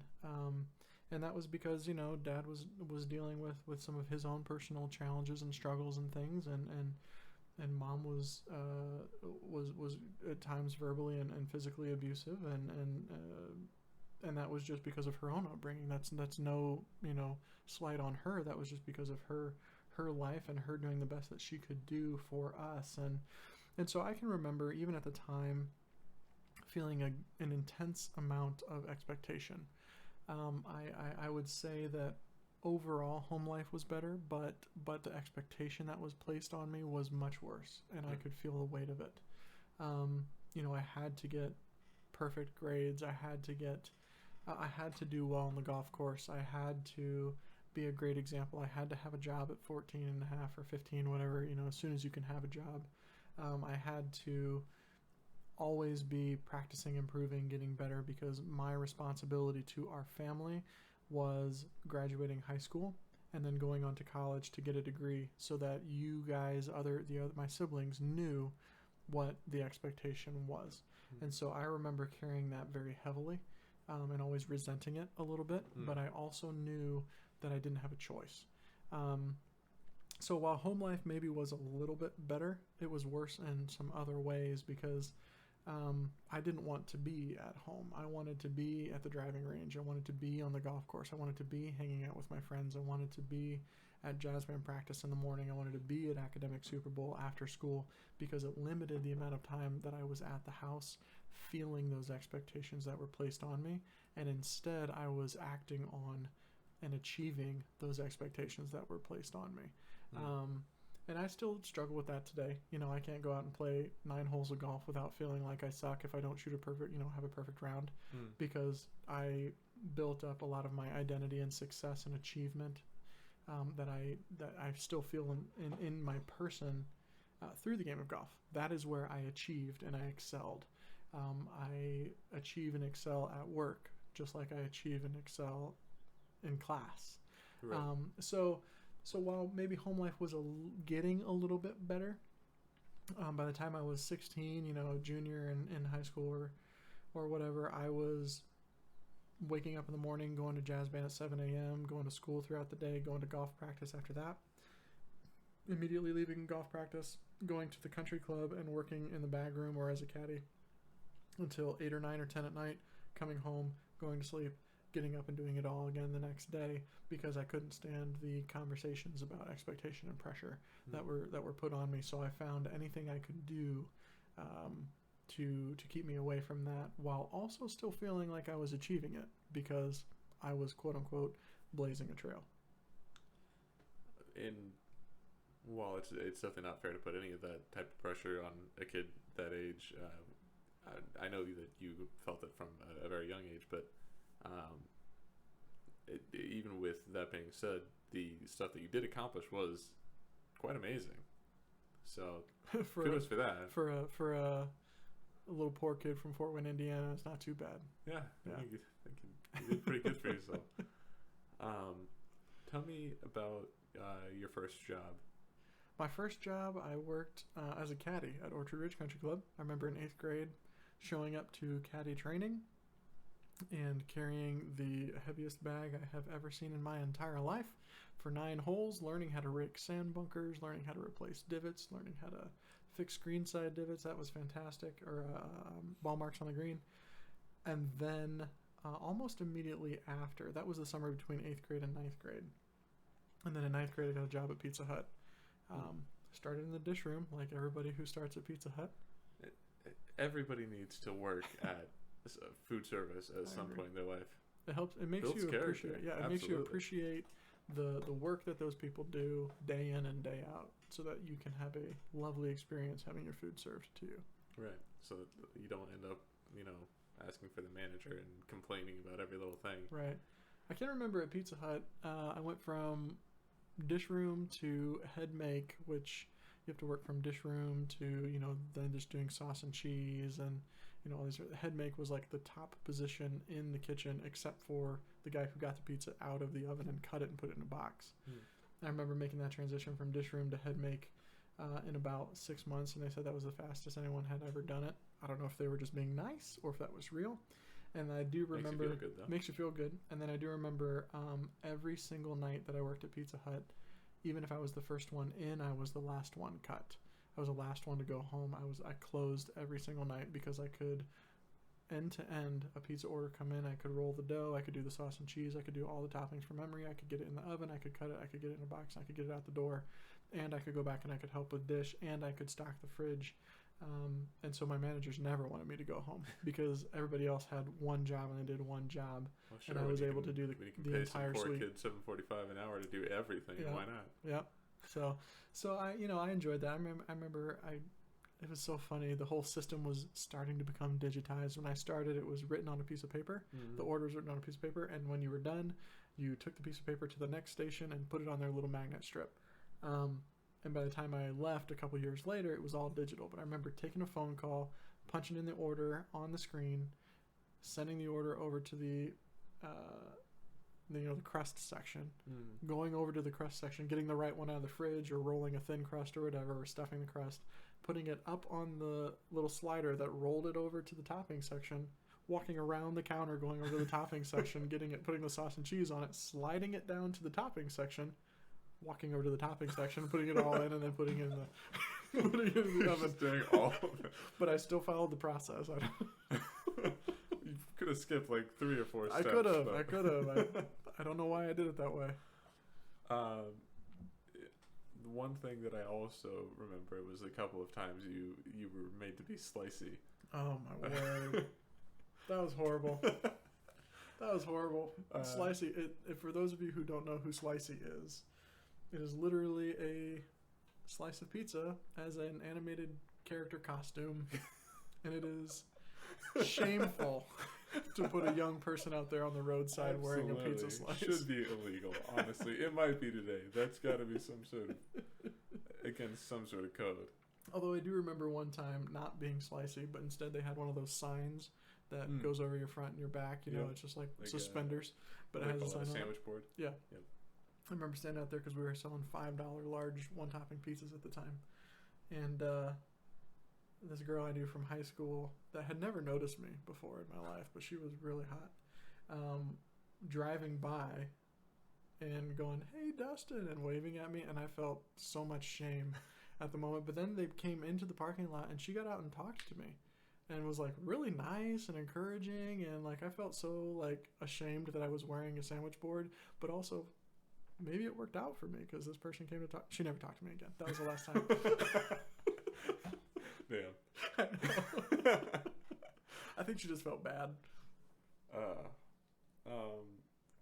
Okay, so one more subject I want to touch on before moving into like college and then adult past. Sure. Is church in your life, which is the third, path of life that everybody has going on simultaneously. At least in our family, we did. Yeah. The one I remember most is fellowship, but I know you had some others before then. What was that like, going to church or like getting pulled along to church? And Yeah, I didn't mind when I was growing up as challenging or broken or difficult as things were day to day, week to week. That was one thing we could count on being consistent with mom and dad. They always took us to church on Sunday. We went to Broadway for a while, and that was pretty cool. It was an old historical building, stained glass, brick everywhere, tall steeples, old wood floors that when you walked on them they creaked and they were kind of creepy. I, I remember going there, and that was a nice place.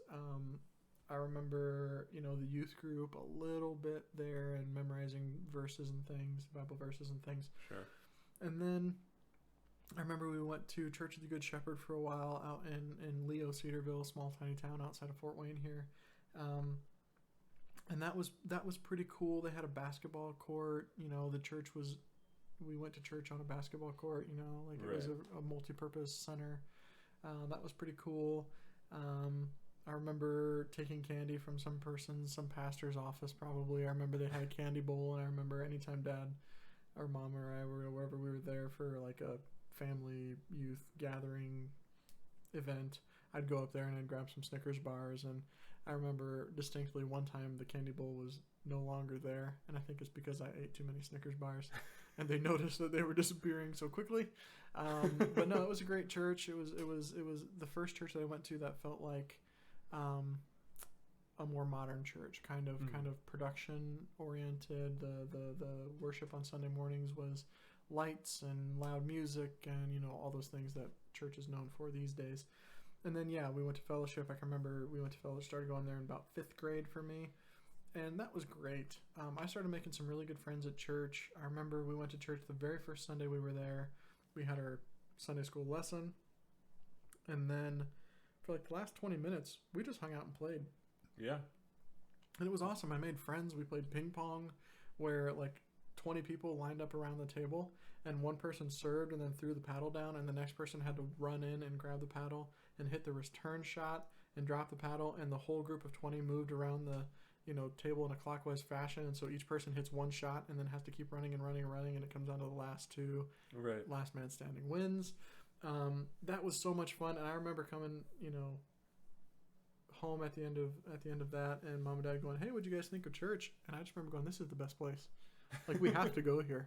And we had visited like 6 or 7 other churches, and all of them were old and sad, and this was exciting and energizing. And so we ended up going there obviously for a lot of years. Dad became a pastor and joined staff there eventually, and it was a great place to be, but that changed a lot once Dad became a staff member there. Along with the expectations that I felt to be a trailblazer and to be a perfect human specimen for the rest of you guys.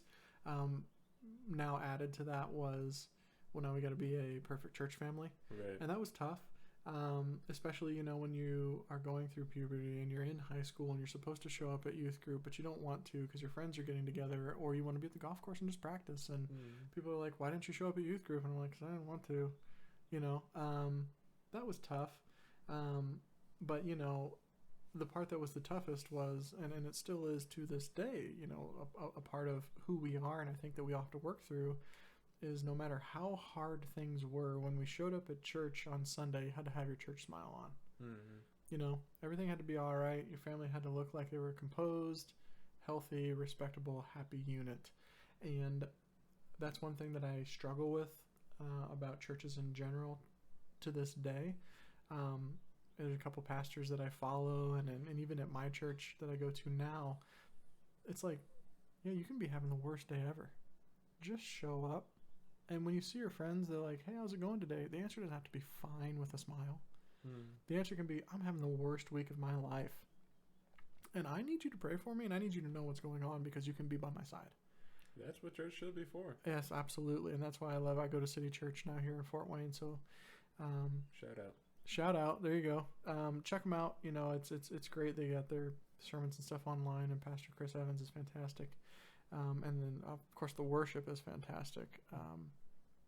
Anyway, that's why I go there, because it feels like a real authentic group of people who are trying their best, struggling through life at times. and are willing to support one another through that.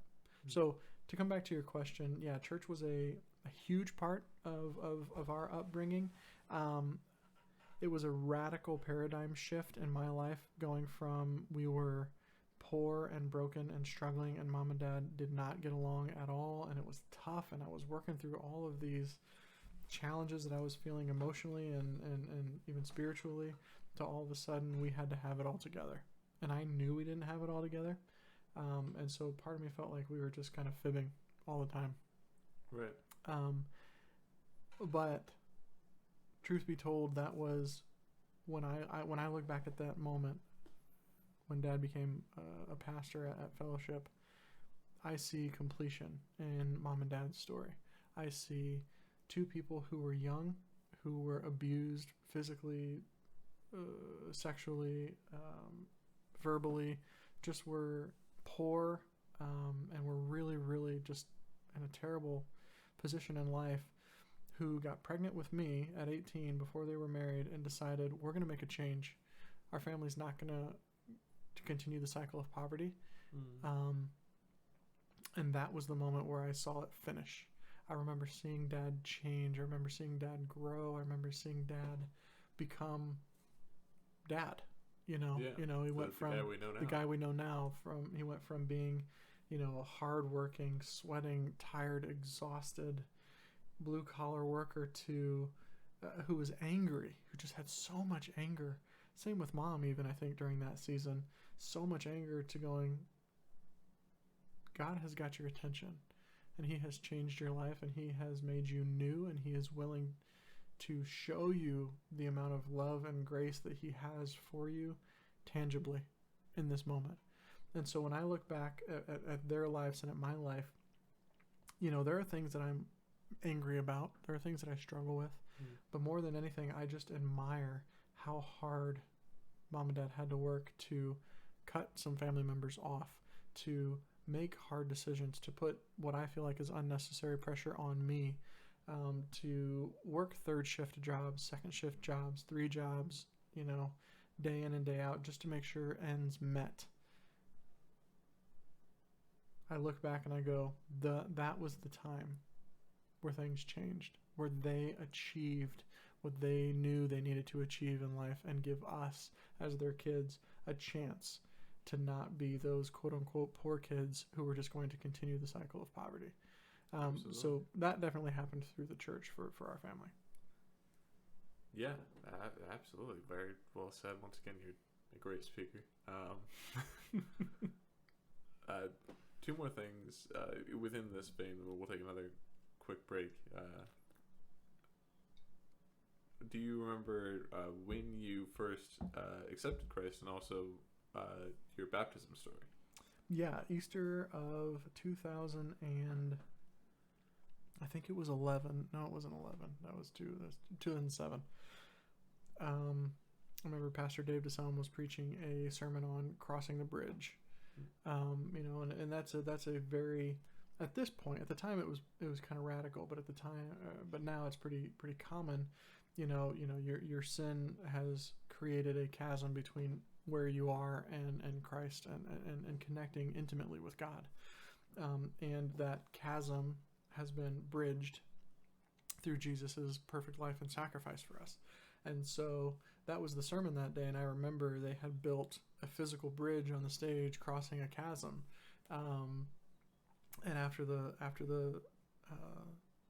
actual whole sermon, they invited people to make that personal decision to say, yep, I am broken, and I struggle, and I hurt, and I do things that I know I shouldn't do or wish I didn't do, and I know that those things are offensive to God, but through His grace and through His kindness and through His compassion and mercy, He granted us a way to still have a relationship with Him, and that was through Jesus, because I'm a firm believer that God is a just God, and as much as He is compassionate and kind and caring, and this lens that we have created for Him, that He is a gentle God, He is also a just God. If you read the Old Testament, if you read Scripture at all, in some ways, he's a jealous God. He wants to be where your attention is, because at the end of the day, that's where your attention should be as the creator and maker of the universe.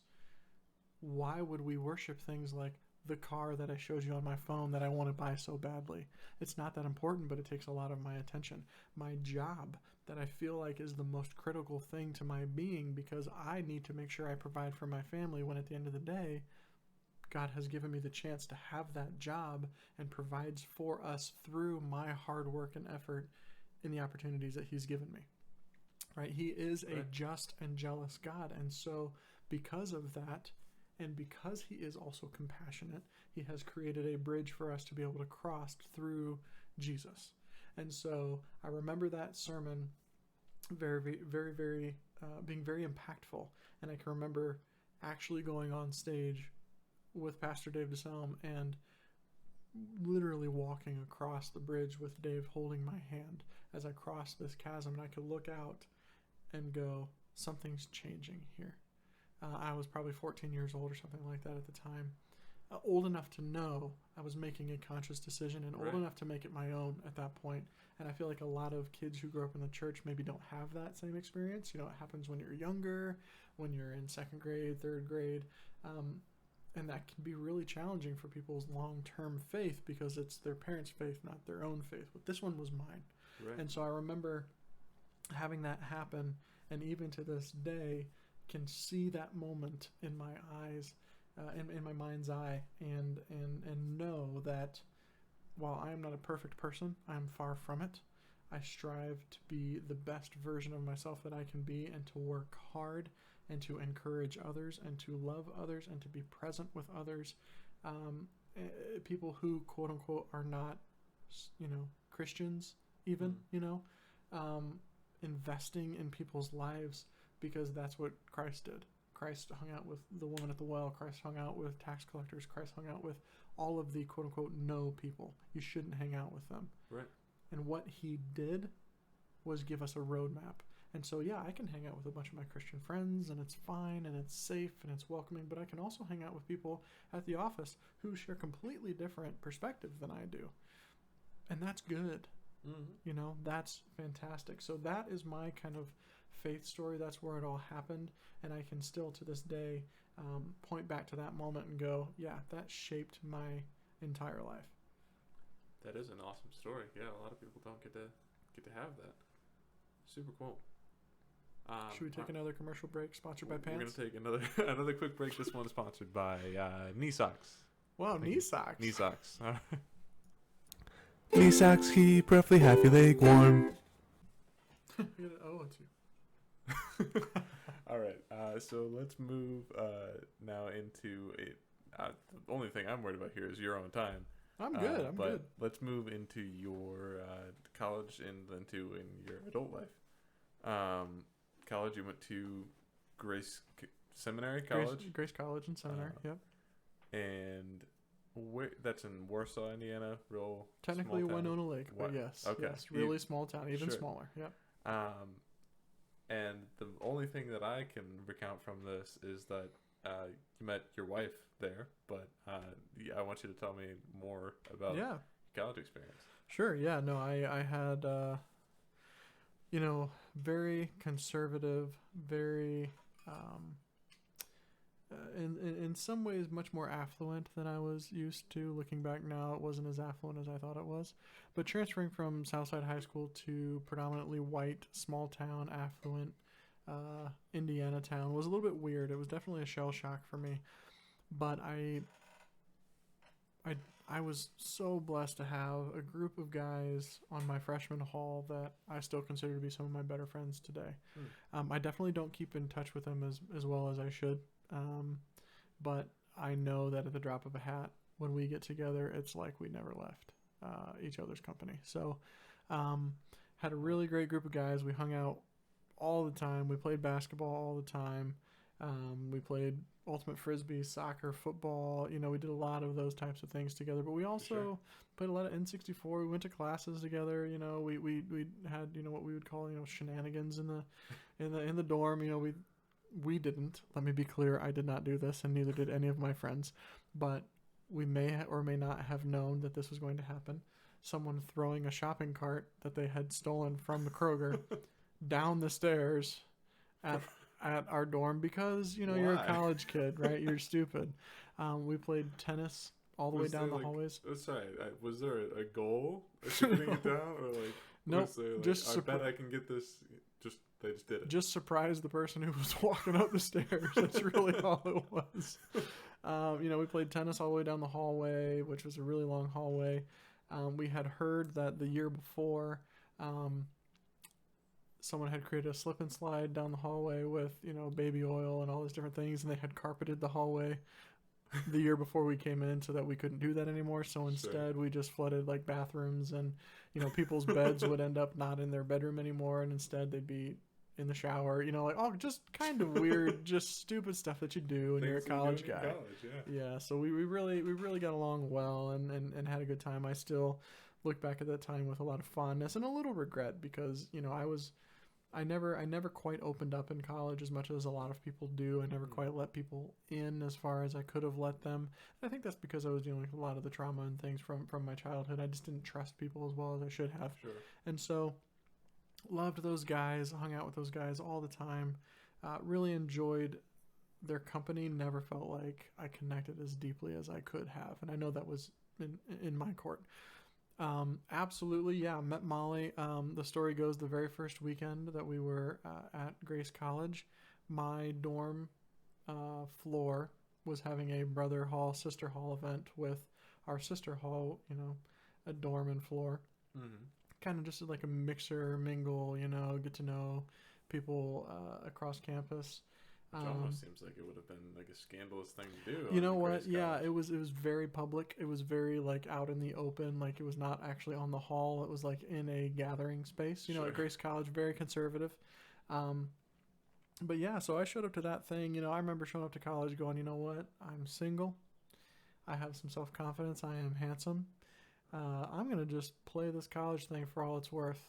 I'm gonna flirt with all these girls, these conservative girls who have no clue about what it's like to grow up the way that I grew up. They are gonna think I'm fascinating because I'm a little bit brown. You know, like all this different stuff. I had this thought in my mind about this like kind of quote unquote player that I was gonna be in college. 4 days into college, we have this brother sister hall event. Molly is not on my sister hall.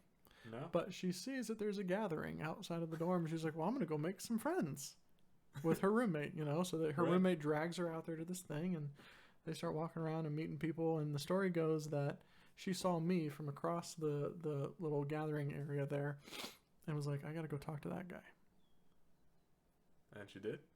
She worked her way over slowly, casually, took her time. Next thing you know, we're talking. Having a grand old time, chatting it up a little bit.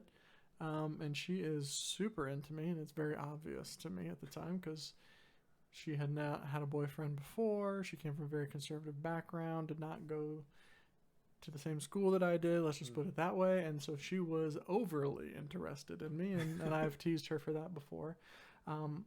But we had a great conversation, and I just thought she was very engaging and charming. She was very fit and pretty and all those different things. The story goes she went back to her dorm that night and said, hey, I think I can marry that guy. And well, let's just be clear. She got the job done. Long story short, she got the job done. But yeah, then we just started hanging out together a lot. We played basketball, we exercised, we did all these different things together, and really built a great friendship and turned into more than a friendship. And that was all just in our freshman year. And then she moved back to Fort Wayne, started going to school at Indiana, Purdue, Fort Wayne for her last 3 years in school. Never finished because we got married at 21 before I finished school. And so we got married between my junior and senior year. And I had 2 jobs, and I played on the golf team, and I went to school. And she had 3 jobs, 1 in Fort Wayne and 2 in Warsaw, Indiana, so that we could make ends meet for that whole first year that we were married. Which seems like the logical thing might have been wait till you graduate. Absolutely. I do not recommend the path that we took for anybody else. In fact, I tell people don't do it. But, you know, we spent 2 years doing the long distance thing after that year at Grace. And It was just really challenging. I think it was very clear and obvious that she and I were a good match for each other. I softened her a lot. She's a very, she kind of at the time was very set in her ways. Had a very one kind of view perspective of the world. Was very, very conservative, and I was the opposite. I was putting on a good front, but I was really struggling, emotionally, mentally. Didn't have any self-confidence, although I try to portray that I did.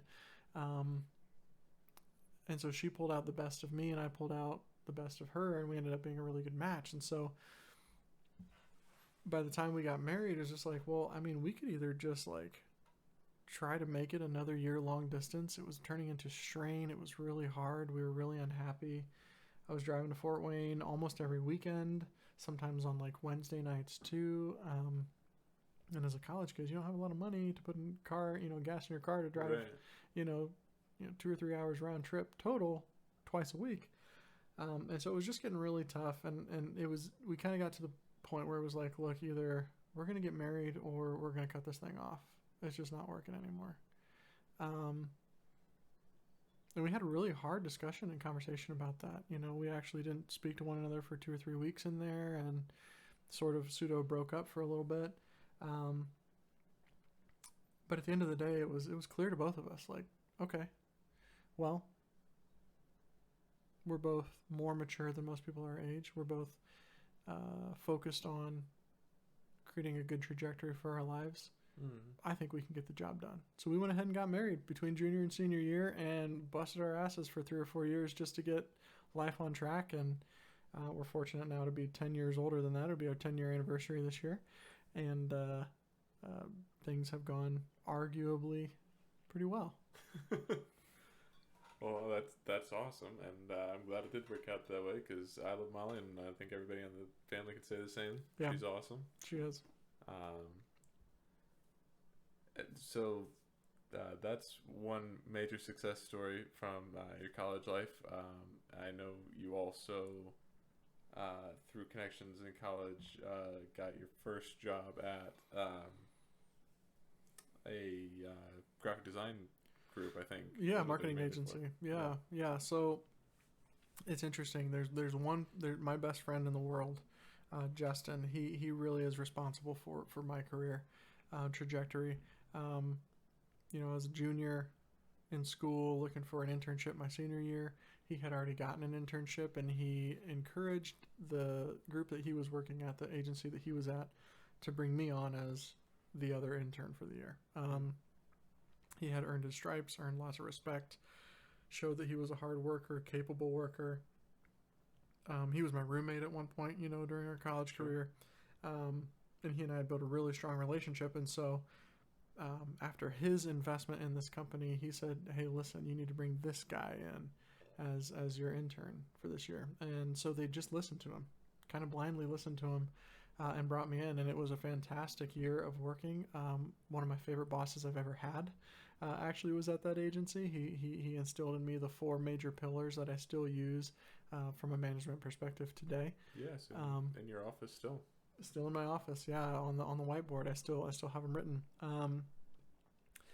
So that was fantastic. And then I when I graduated, Justin had already left this agency and got a really unique opportunity to start an agency with a local guy who funded the project. And I graduated, and I was looking at joining Mike's Car Wash as a manager in training. I thought that would be a great career path forward, established company.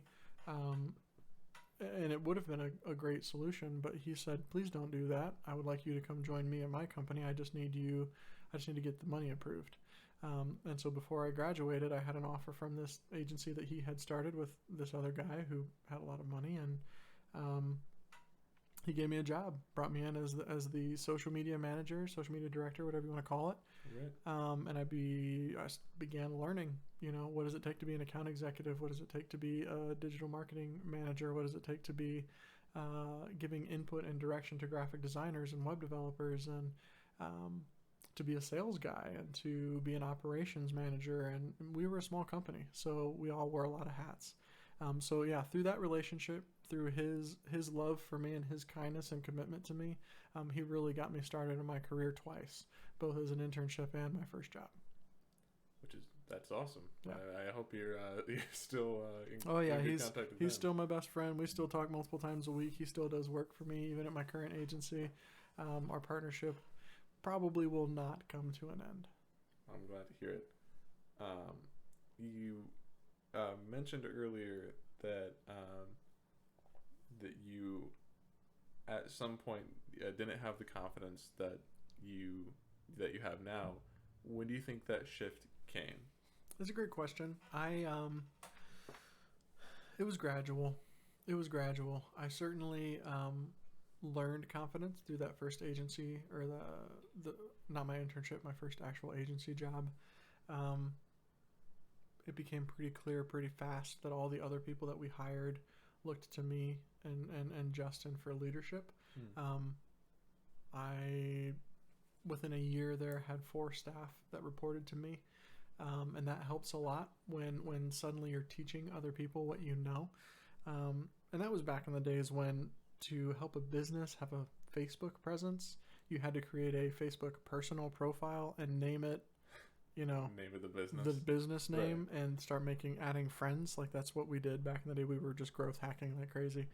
And so that helped a lot. And then when our company got purchased by the new ownership group, they ended up firing about 70% of the staff that we had built up and really streamlining the company.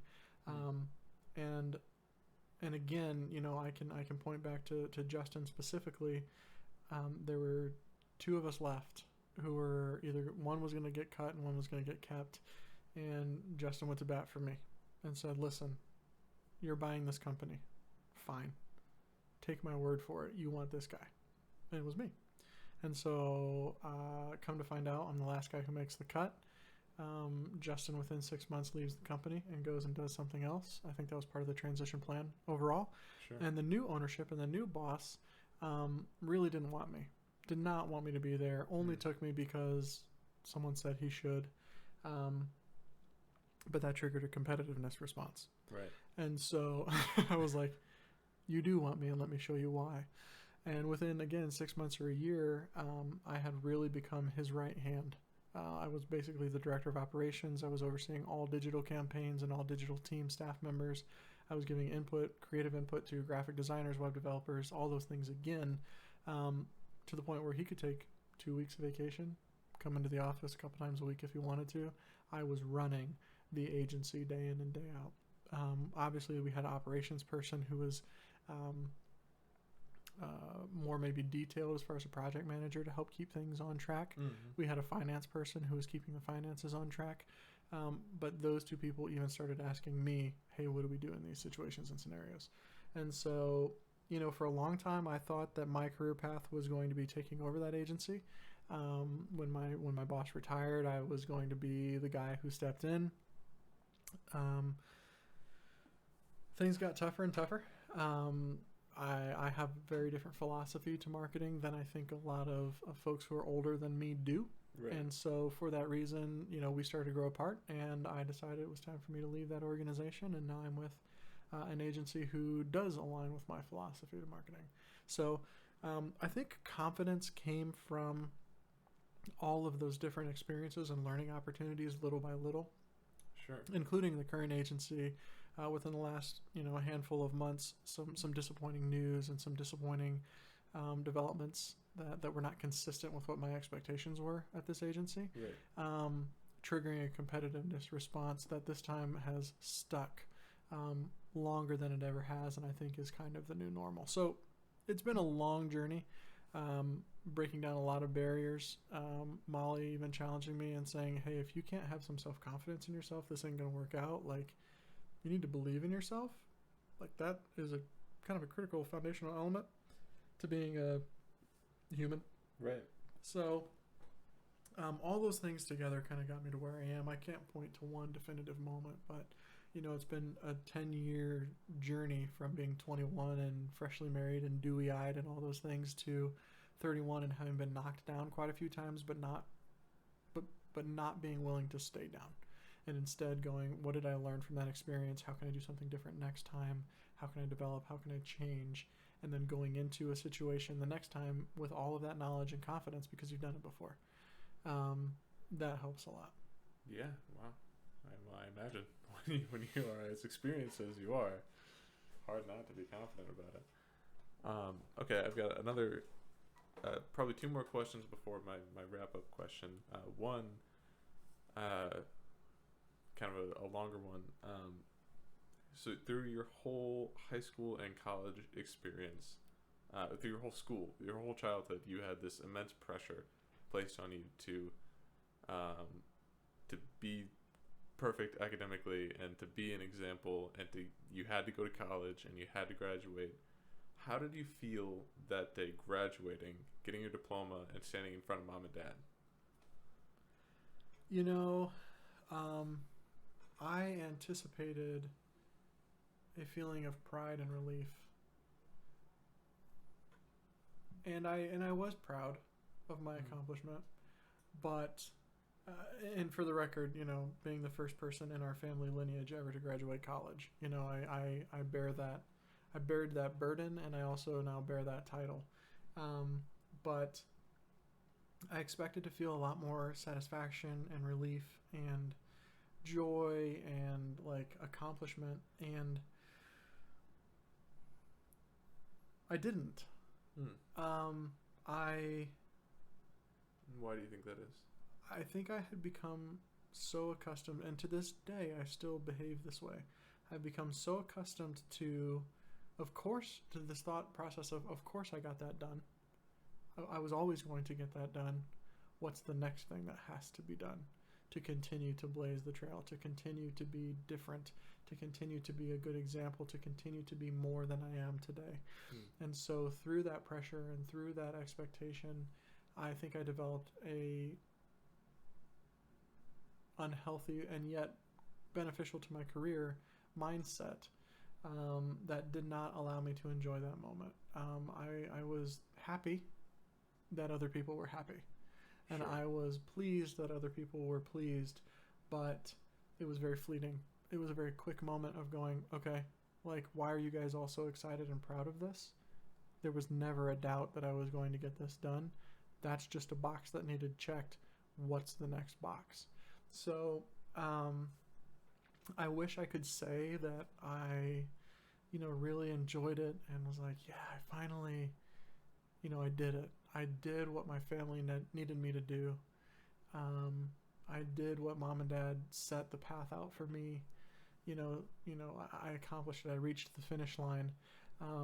But my own psyche and my own position in life currently, and it's something I'm working on, does not allow me to have a finish line.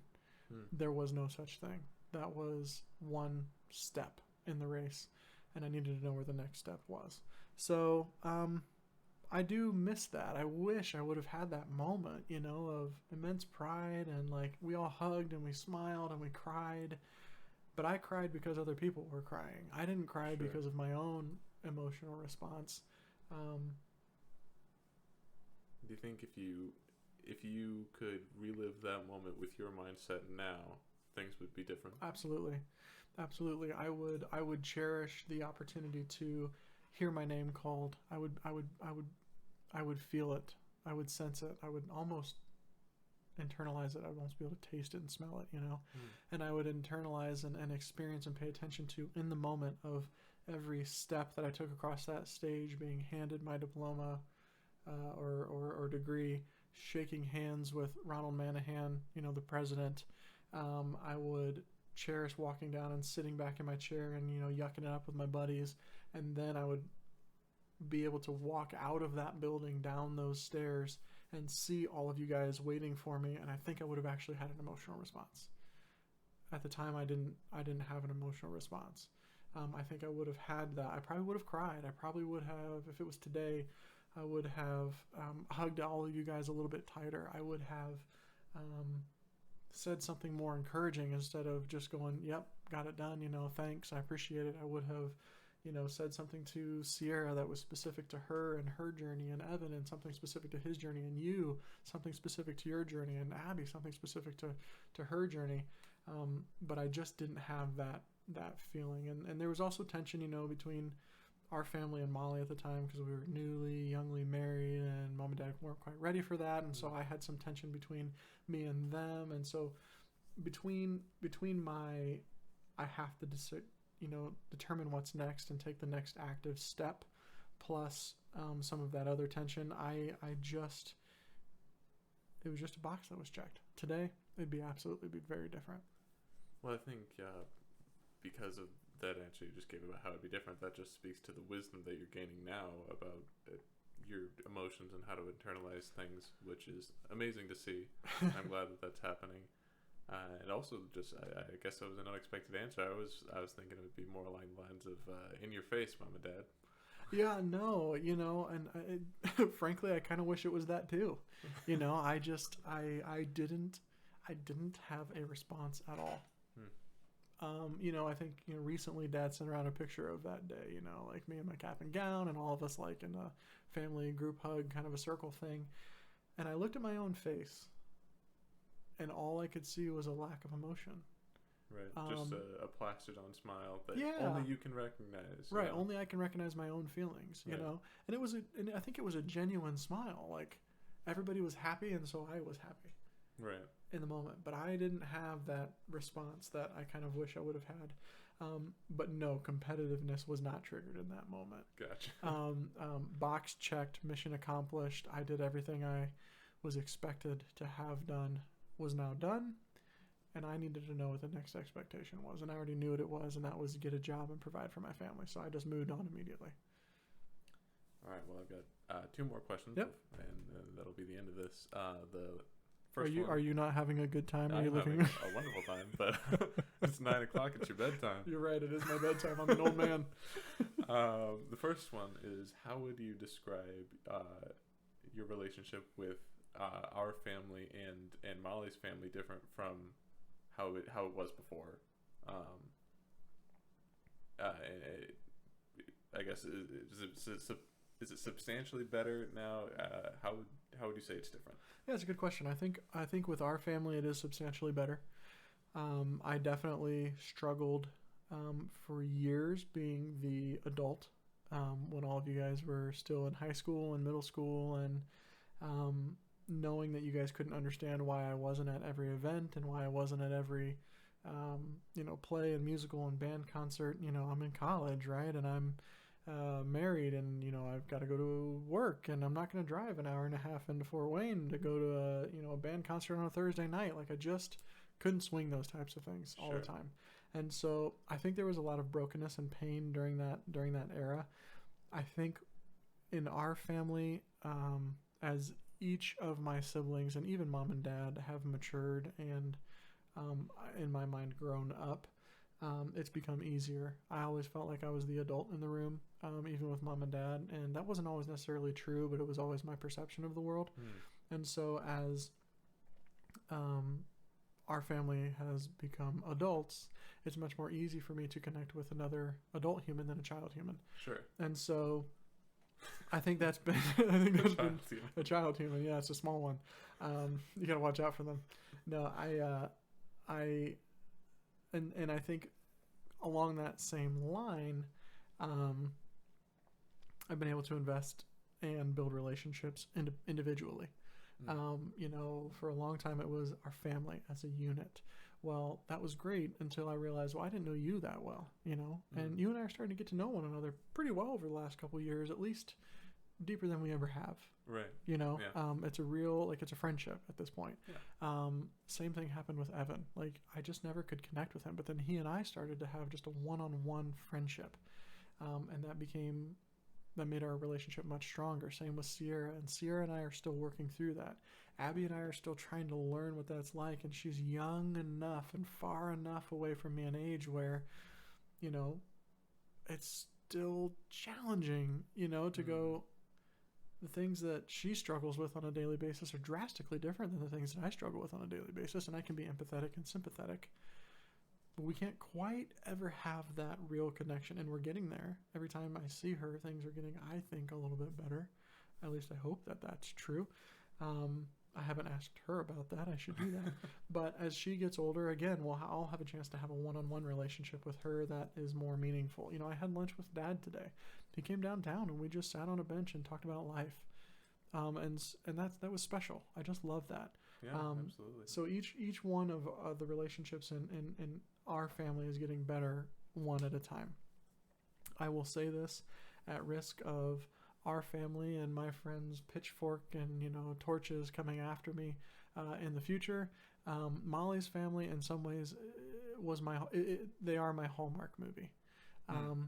You know, growing up, things were just hard and difficult and challenging, and Molly's family is the prototypical, you know, Northern Indiana, good old American family. You know, Dad went to work and worked really hard and had some, you know, challenges and anger issues, but always was willing to provide and do what it took for his family.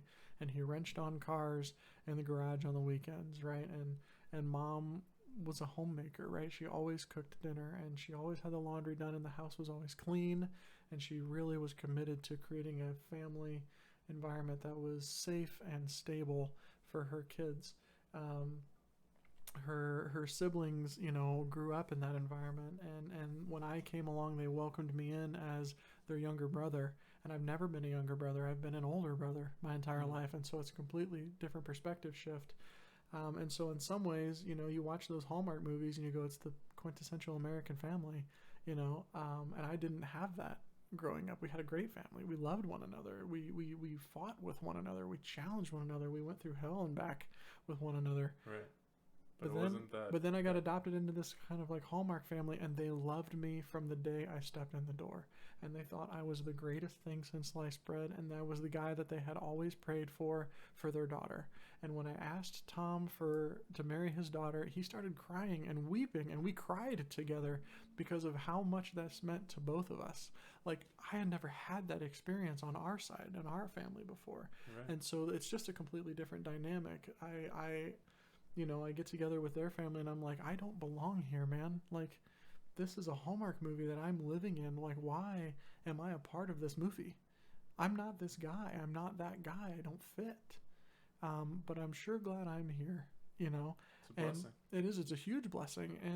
And as our family grows up and changes, you know, I'm starting to see some of those things that I always felt like I lacked growing up starting to show up. And even our brother-in-law, you know, Josh, like, he had a worse upbringing than we did, right? I can't even fathom the upbringing that he had to go through, and I know mine was hard. And I know that he looks at our family as his Hallmark movie, right? And so it all is just perspective, and it's recognizing those things. And so, I guess to get back to your question, you know, how are the dynamics different? Well, that's how they're different. My family can be challenging and hard, but I think that's how it's supposed to be. Sure, yeah. It's supposed to be messy. Love is supposed to be messy and uncomfortable and difficult. And we certainly have that, you know, sometimes in spades in our family. And with Molly's family, it does. I'm not saying it feels inauthentic, because it doesn't. It's extremely authentic. But every time I hang out with them, I just have this feeling of, holy crap, like, is this even real? It can't be, but it is. And so, you know, it is. It's just completely different. It's a different type of love. It's a different type of expression of love. It's a different type of expression of my emotions. And I love them both for different reasons. Well, that's awesome. I did think there's one other question I was supposed to ask before this last question, and that is, what do you see for your life 10 years from now? Yeah,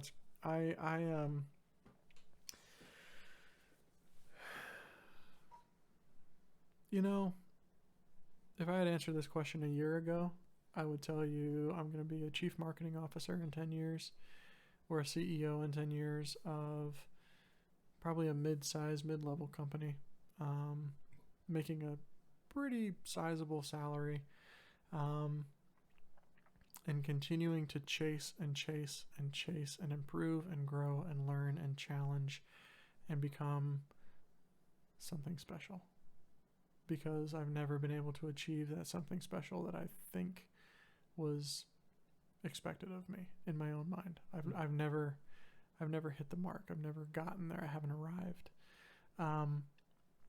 But in the last year, really going through some intense and intentional mental healing, spiritual healing, through counseling, I don't know yet. I haven't laid out those next 10 years. There's part of me that still thinks, yeah, maybe I'll be a CMO or a VP of marketing somewhere. But not because I have to achieve and I have to be something. Instead, because I'm bringing something of value to the table. Sure. I have experience. I have knowledge. I care about people deeply. I'm very empathetic. I care about developing staff. I care about marketing messages that actually resonate with real humans and aren't just digital metrics, driving clicks. I want to connect with people on a real level and actually invest in them and encourage them as much as I can. And so, part of me goes, maybe I'll still be that. And part of me goes, maybe I'll be in the same job that I'm in now. And just be completely content with that. Because instead I'm investing in relationships with people around me that I care about. Instead of trying to achieve and become some big hotshot, I'm going to spend time on a podcast with you, right? I'm going to spend time on a phone call every other week with you and Evan. I'm going to spend time at brunch with Sierra. I'm going to spend time challenging my brother-in-law on how to be in better shape and take better physical care of ourselves. And I'm going to invest in, people at the office who are younger than me, and I can see myself in them, and they just need a little guidance to find some stability and self-confidence in their life. Like, maybe I'll be in the same position I am in now, but I'll have impacted people more than if I had climbed the corporate ladder and become a chief marketing officer. Well, whatever it ends up being, I hope you find happiness in it. You know what? I'm finding happiness more and more every day, because I'm learning that happiness really is in doing my best and giving my best for Christ, to love others the way that he would if he was sitting right here right now. And that is where I find a lot of happiness. I suck at it sometimes. I know if I go volunteer somewhere, if I have an intentional and challenging and difficult conversation, if I just send a text of encouragement to say, hey, I hope you're doing all right today, man. Like, I was just thinking of you. You're just on my heart today. By encouraging others, I'm a natural encourager. It's one of my spiritual gifts. It just is who I am. I find a lot of joy and happiness in it. That's awesome. I'm glad to hear that. The last question that I have for you is one of two questions that you can answer that are basically the same thing. And it might be the hardest one. Who knows? And that is either A, what do you want to be remembered for when you're gone? Or what phrase do you want to have written on your tombstone? Wow. That is the hardest question.